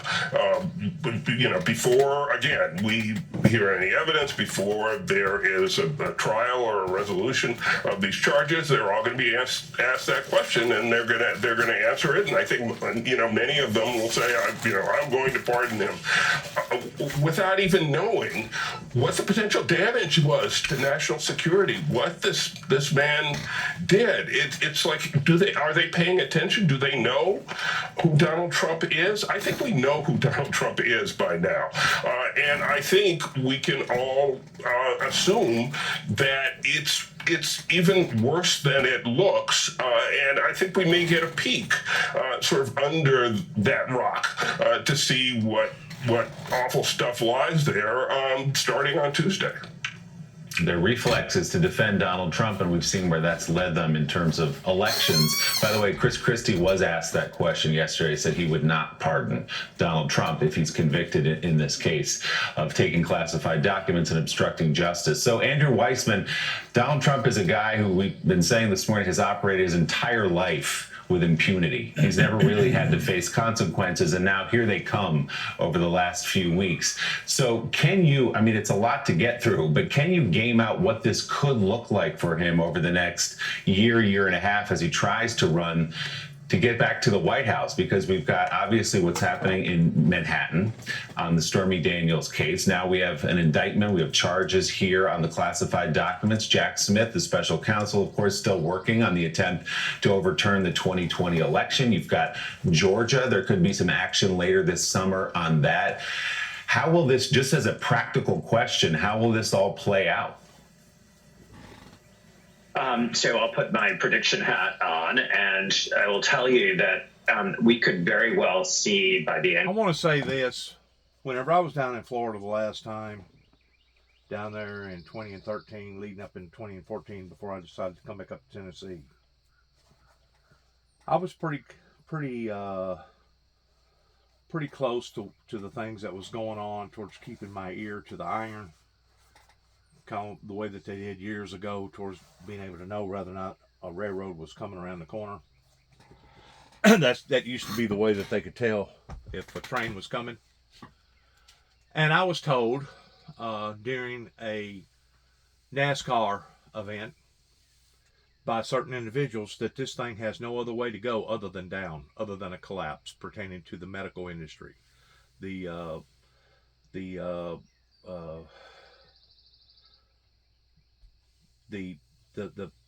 basically the medical personnel people. But it was also in exchange towards the government, and even one of my co-workers that I work with by the name of Alto, he had a child that couldn't hear, and wound up going to the hearing school there in St. Augustine, Florida. And I guess to this day, because of the special training that he got as being disabled, he actually has made a good young man out of himself towards being independent. But Mr. Alto explained to me very thoroughly, and this was like almost 10 years ago, that this runaway train is fixing to collide. And there's fixing to be a storm like we've never ever seen before up in Washington, D.C. I was warned 10 years ago, prepare for this, because this is fixing to occur. And like I said, I think that between the Republican Party and possibly even the Democrat Party, it was planned of putting somebody like this in there, a circus clown, that was basically going to create so much chaos that the American people would take their eyes off of the actual people that committed the crimes or the problems and now start focusing on the scapegoat. It's a diversion. I'm telling you, it's a diversion. Now, I'm not saying that Donald Trump is clean, because basically what you have here is the blind leading the blind. But between all of it, you have to look at the bigger picture, that it's not just a one-man pony show. It's a whole organization of people that has come together in realizing that they have been entrapped by other people's mistakes, and now they're going to have to give an account to the American people. Manifestation of some of the worst impulses that have always shaped us. And the great question is, will those dark impulses prevail, or will just enough of us say no, that in fact the Constitution is more important than this emotional, elemental connection to this one person? And these are the forces that the founders understood. These are the forces that Richard Hofstadter was writing about when he talked about the paranoid style. This fits exactly into what Hofstadter wrote about in the 50s and 60s about there is a certain kind of American psychology that thrives on persecution, that finds meaning in a drama that there are unseen forces that are arrayed against them. And that is entirely an element of Trump's shtick. He's not a failed reality show host.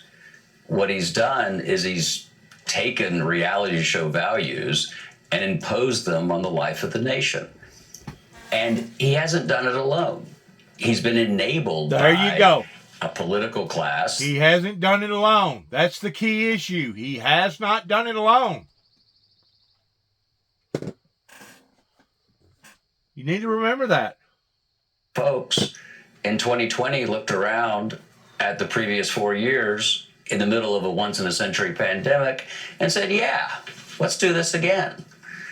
So to me, what this moment is it's a test of citizenship for everybody, but particularly because of the nature of our politics, presidential elections are very close. They just are. 64, 72, and 84 were big. Most of them are very small. This presidential election coming up will, in fact, be decided by a couple of million people across 5 states. And those are the people who I think we have to hope pay attention to this and see that America's bigger than this fit we're locked into with Trump. Yeah, and John, not to belabor the point, but this isn't the first time that the margin for the survival of this country, being a country moving towards a more perfect union, has hung by a narrow thread. Just anybody read this weekend, and there was light. I mean, you and I have been talking about Lincoln now for quite some time. You wrote a book on it. Yeah.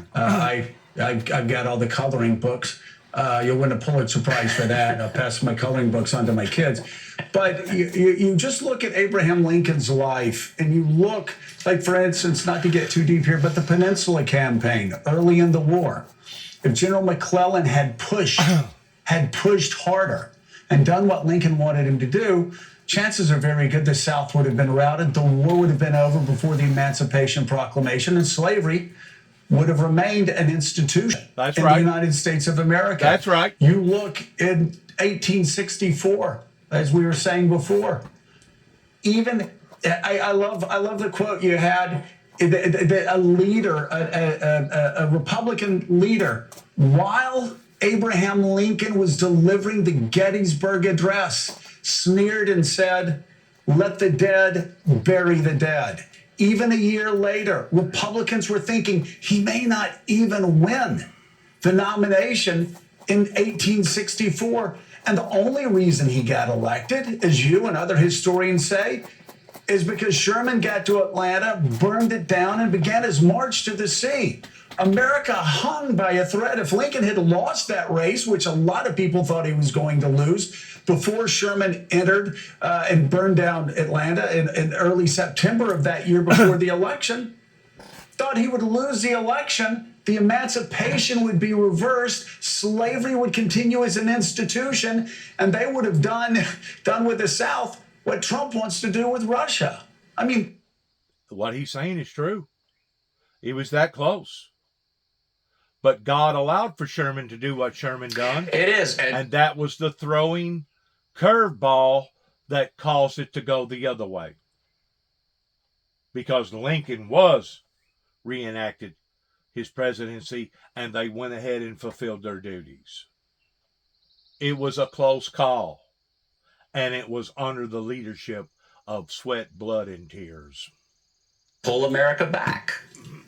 And Eisenhower, who had watched, and at his command, young men had died to try to end fascism, could not fathom diplomatically setting up a situation where it could happen again. And there was a woman who left, walked out of the Republican convention in 52. Eisenhower has beaten Taft. And she says of Eisenhower, well, this means 8 more years of socialism. That's a lady whose grandchildren may be voting for Trump. And it's a perennial force. But guess what? Just enough people were with Lincoln and with Eisenhower. And that's what we have to do. And we could go back. You talked about Ike in 52. Why don't we talk about Truman in 44? FDR, if FDR had kept his VP, Wallace, the whole world would have changed radically. Truman was called the Second Missouri Compromise. His own chief of staff said, "Who the hell is Truman?" At the end, somebody said, "Well, we just picked Harry Truman because we were all just tired." Well, the difference that made in history, remarkable. John Meacham, as always, thank you so much for being with us. I know everybody really loves hearing your insights today. So thank you for being here. Charlie Sykes, is there any hope for the Republican Party? Is there any hope for conservatives, true conservatives, to stand up in this moment and not say convict Trump, but just say, No. Let's let the system play out. Let's trust the rule of law. Let's not attack our court system. You know, some people say, let lying dogs lie.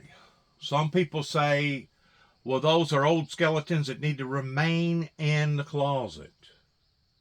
Well, that's one reason why that we're in the shape that we're in right now, is because we tried to kick it to the curve, just like our national indebtedness, and we passed it on down. We kicked the can down the road, hoping that the next administration was going to handle these affairs that has put us in this situation, and it's just a pass off. You do a pass off to another pass off to another pass off, and actually nothing gets accomplished. Nothing gets done for the American people. And for the American people to sit idly by and to have allowed for this to have went on this long, it just shows you how blinded that they truly are, or how that they do not have the insight towards standing up for their own country, for their own great nation. It is so intensely sad. Holding him accountable for January 6th. Now, Pence, of course, is not willing to go the whole way and is not willing to support the indictments, but at least we're having these voices. But I think fundamentally, over the long course of as this plays out, there is a fundamental decency among the American people, even on the Republican side, and maybe it's been in abeyance for some time. But as this continues to play out, and again, we're in the middle of this. We are not in the beginning of this. We're not at the end of this. It is going to get a lot worse, and I think that the party is going to be tested again and again and again. It's failed all the tests so far, but we're not done yet. Charlie Sykes, thank you very much. And still ahead on Morning Joe, we'll have an update from Ukraine, where President Zelensky visited parts of the country that are dealing with deadly, devastating flooding. It comes as Ukrainian forces launch a long-awaited counteroffensive. We'll get a live report just ahead. You're watching Morning Joe. We'll be right back. Let's go forward. Guarded secrets. Now a senior Ukrainian officer and a soldier near the front lines here in Zaporizhia confirms to NBC News the counteroffensive is now underway. Neither of them would go into detail about where exactly Ukrainian forces are attacking or what their objectives are, but we know from both the White House and the British government that there is intense fighting going underway in multiple sectors of that hundreds-mile-long front line in the east and the south of this country, and some of the most intense fighting is happening east of where we are in Zaporizhia. I want to show you some video from the scene there. This is video that was been put out by the Russian Defense Ministry. It's a drone video from east of where we are, and what you're seeing on your screen is a significant moment in this war. Two independent analysts tell us that what you see there are Western battle tanks deployed into combat by the Ukrainian military for the first time. These two analysts say that these are German-made Leopard 2 tanks in action against Russian occupying forces. And Willie, this is the culmination of what you'll remember was a months-long diplomatic and political wrangle between Kyiv and the NATO allies. The Western nations could not agree amongst themselves who was going to supply battle tanks to Ukraine. And there was finally that deal back in January between President Biden and the Chancellor of Germany, Olaf Scholz, where they agreed to supply both those Leopard tanks and M1 Abrams. And we are now, according to these analysts, seeing those tanks in action as part of this counteroffensive. Willie? Yeah, extraordinary pictures to see those Western tanks now joining the fight, as you said, after all the wrangling just to get them there. I want to ask you about the dam that was blown up a couple of days ago, Raph. Ukraine says it was Russia.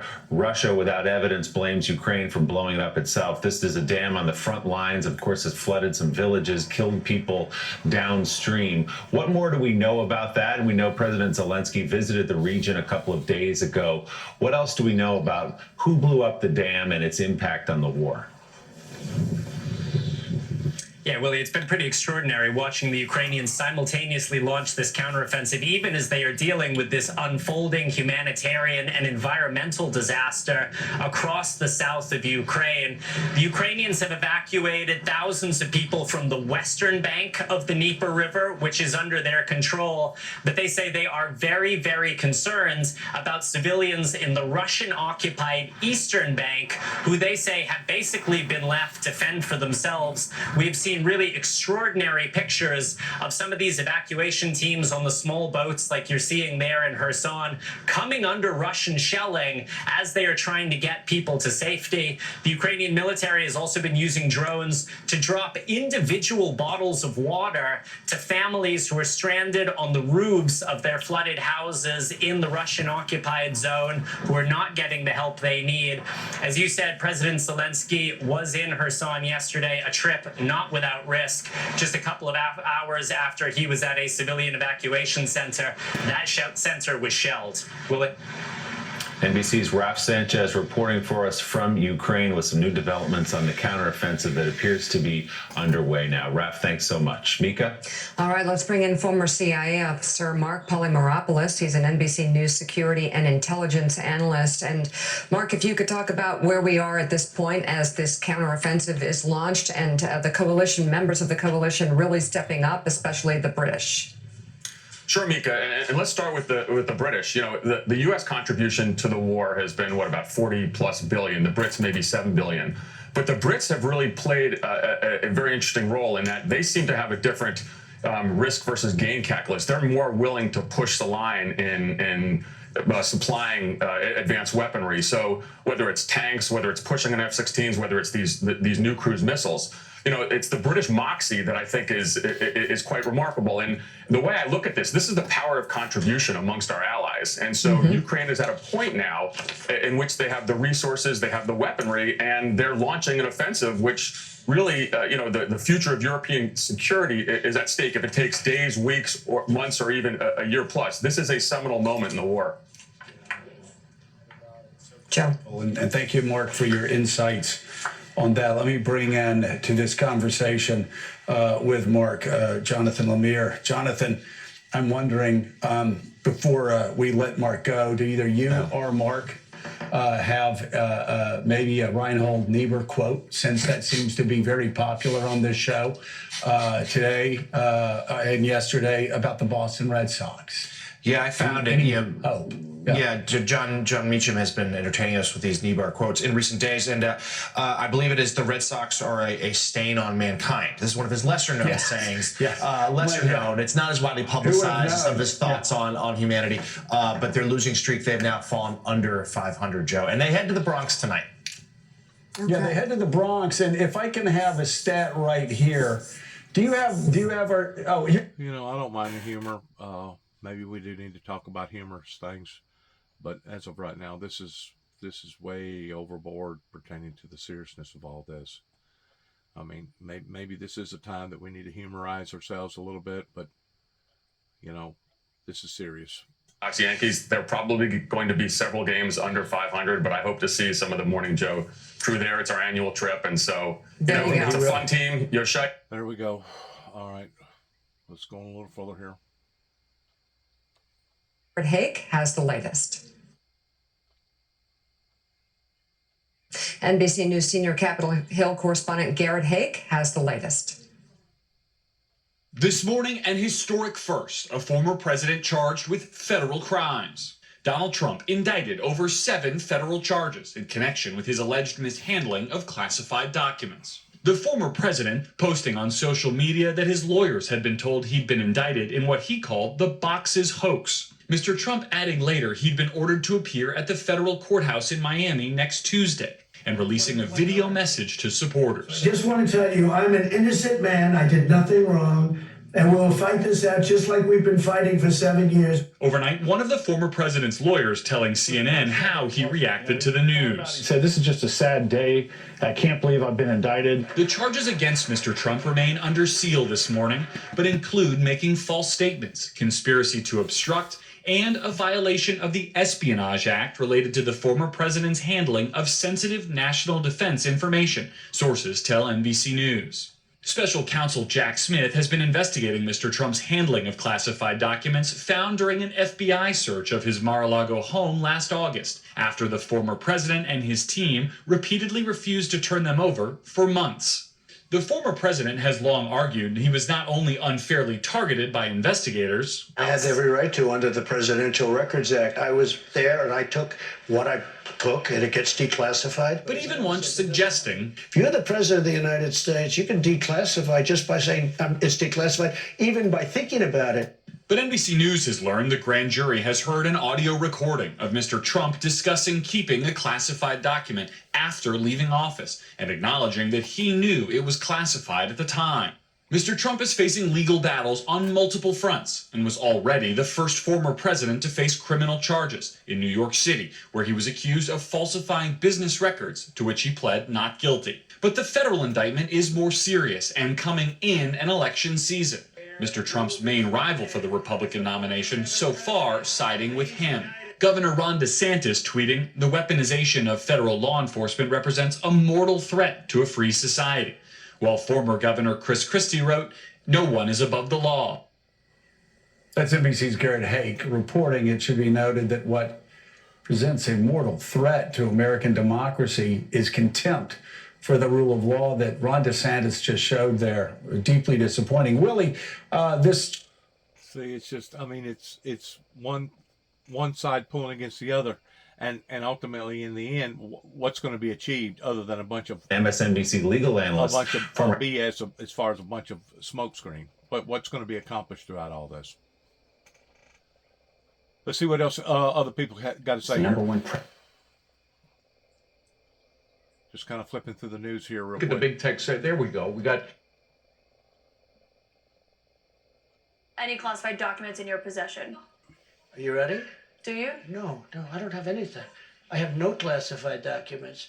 And by the way, they become automatically declassified when I took them. If you're the President of the United States, you can declassify just by saying it's declassified, even by thinking about it, because you're sending it to Mar-a-Lago or to wherever you're. I don't see where he comes up with the telepathy thing. I really don't. Towards just thinking it through, towards it being unclassified. But my question is this: because of the seriousness of all of this, I think the American people has a right of knowing what was taken and why it was taken. And if it has something to do with 9/11, then it actually could be deemed as being justifiable. And I'm not in no form or fashion trying to bat in Donald Trump's corner, because he has done some very, very unpopular, crazy things, especially whenever he said and done what he done with the Ukrainian government. I'm in no way trying to justify those crazy actions, because in reality, Donald Trump has actually done some good things. He has brought a lot of things to the table with the tariffs. He's brought a lot of things to the table pertaining to the unfairness with our veterans. He's brought a lot of things to the table that I think was good things. But he's also done a lot of bad things. Now it's time for the American people to make their own decisions of how come Donald Trump thought it was worth the risk in going and doing what he done. What was his intentions in behind that risk? And was it worth the risk? That's kind of like me going out west and me sticking my nose into some affairs that some people say, well, he was meddling.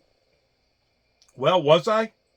Pertaining to what went on in 1993 and then what went on in 95 pertaining to the Oklahoma bombing? Was I actually meddling? Especially whenever I had a group of people right over here in Northwest Tennessee and Kentucky that was trying to mark me or put me in the category of no longer just somebody that was being psychologically, emotionally, chemically imbalanced, but trying to put me in the category of somebody that was being harmful to their own people, pertaining to me being a homegrown terrorist. Did I really overstep my boundaries by going out west and doing what I done? Or was it worth the risk? Or was it worth the risk? That's the reason why I personally have brought my case before the American people and letting them decide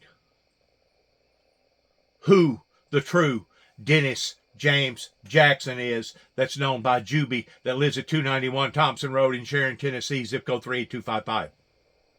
And I feel like that if Donald Trump has a case to stand on, he needs to do the exact same thing. Whatever the seriousness of whatever that he took could make all the differences of whether or not the people see him as him being basically a total jerk, or whether or not they see him in a heroic form, because you got to look at the facts pertaining to Eric Snowden. A certain amount of people in Eric Snowden's ring looked at Eric Snowden towards him being a terrorist, a traitor to his own people.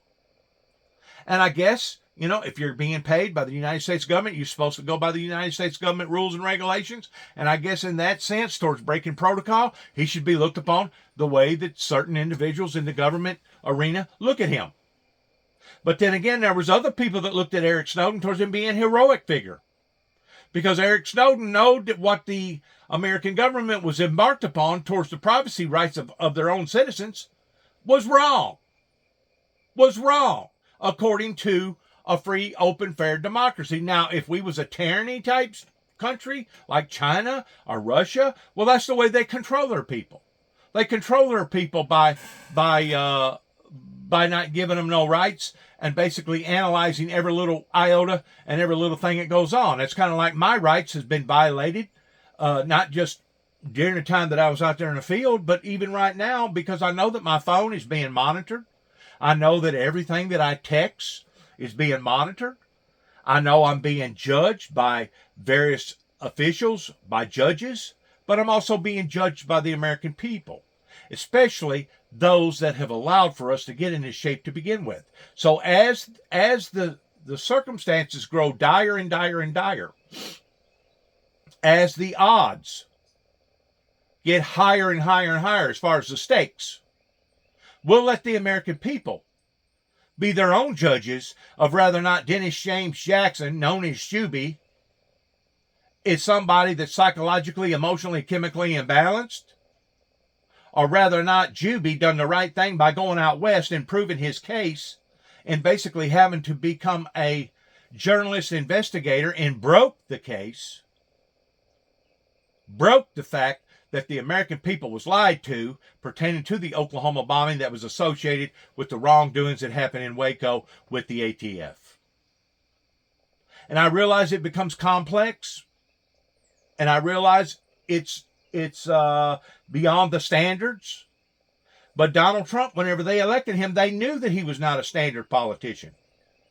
So whatever Donald Trump digs up on these people, if he can prove his case before the American people, it will be to his advantage and not to his disadvantage. And the thing about it is, it may actually be to all of our advantages, depending upon what he's done and why he's done it.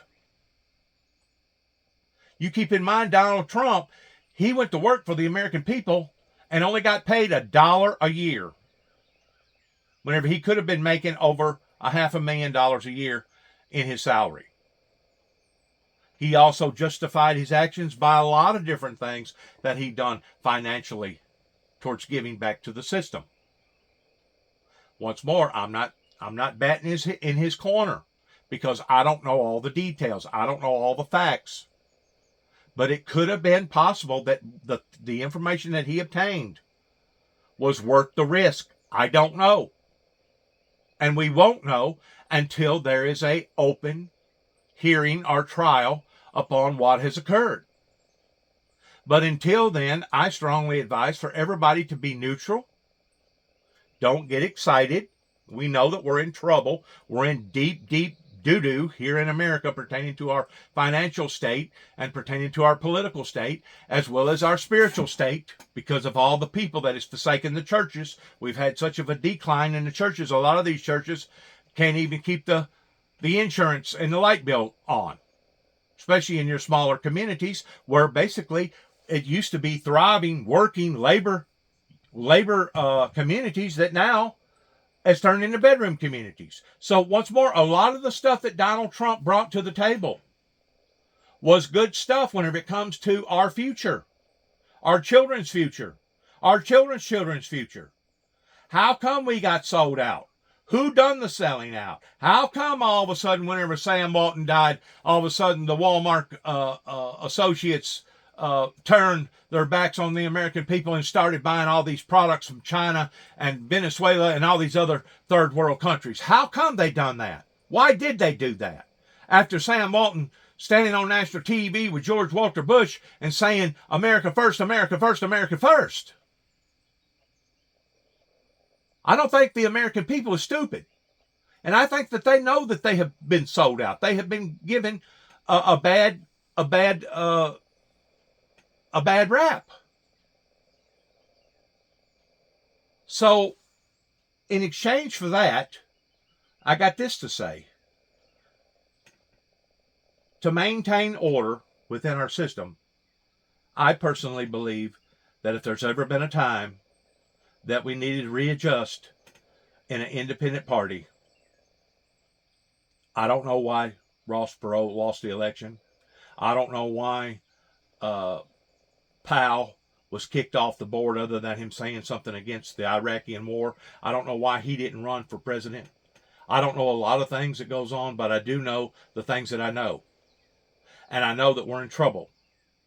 Now, they can pass the buck all they want, and they can keep passing the buck for the next 25 or 30 years until everybody's dead and gone. But it's just going to make it that much more harder on the generation that's growing up that hasn't having the opportunity of going to these factories and working and being loyal to the company and basically living out their golden years the way that the baby boomers have before them. Something has occurred. There has been a travesty that has occurred. And maybe that's part of what Donald Trump was embarked up into, and he understood that, and because of the seriousness of it, maybe it will be worth the risk. I don't know. There's a lot of innuendos here that we don't understand. And it's time to put the cards on the table so that we can see what everybody's got. We want to know what the intent was. We want to know how come Donald Trump basically was trying to blackmail the Ukrainian people in not giving them what had already been agreed upon by the United States government in us standing with and for the Ukrainian people. We want to know why that he done what he done. We know he done it. Now let's get to the bottom of it towards understanding why he done it. Why did he do that? Why did he take this sensitive material and holding on to it and shared it with others? How come he broke proper protocol? How come right now Secret Service is in the red seat, is in the hot seat towards being explaining their intentions of why that they were standing with Donald Trump to begin with? There's a lot of innuendos that need to be opened up and brought before the American people. And maybe this is the only way that they're going to be brought upon to the American people. I still say that where the wrongs was committed that still have yet to be rightened was pertaining to the latter part of Ronald Reagan's administration of the 9 tapes pertaining to biblical Bible prophecy. This country took a left turn. Shortly after that was whenever the ordeal happened with Ruby Ridge. Shortly after that is whenever we had a vessel that got attacked on the sea. Shortly after that, we had 9/11, and shortly, not 9/11, but the Twin Towers got attacked for the first time, and then shortly after that, we had the Mount Carmel, Oklahoma deal, and then 2 years after that, we had the Waco, Mount Carmel deal, and then 2 years after that, we had the Oklahoma deal. So why have all these things stacked and packed up to put us where we are today? In other words, who jinxed us? What jinxed us? Why was things handled the way that they was handled, not only with the White House, but also the church house? There's a lot of things here that needs to be answered, and they need to be answered properly to the American people, because I feel like that the American people deserve to know the truth. That's the reason why we're supposed to be a free, fair, open society. Good luck to each and every one of us, and I'm glad that you have time to be able to share this with me, because to me, this was a very, very important moment in not only our American history, but the world's history, embarking upon to the affairs that has went on in the past that could very well, and more than likely will, determine on where we go in the future. Thank you for listening. God bless America. God bless our troops. God bless our endeavors towards where we go from here. Just want to say thank you from the bottom of my heart, pertaining to you taking enough interest in listening to this, coming from the Windmill Ministries missions here at 291 Thompson Road, Sharon, Tennessee, zip code 38255. Thank you for your prayers and thank you for your sincerity. God bless and shalom.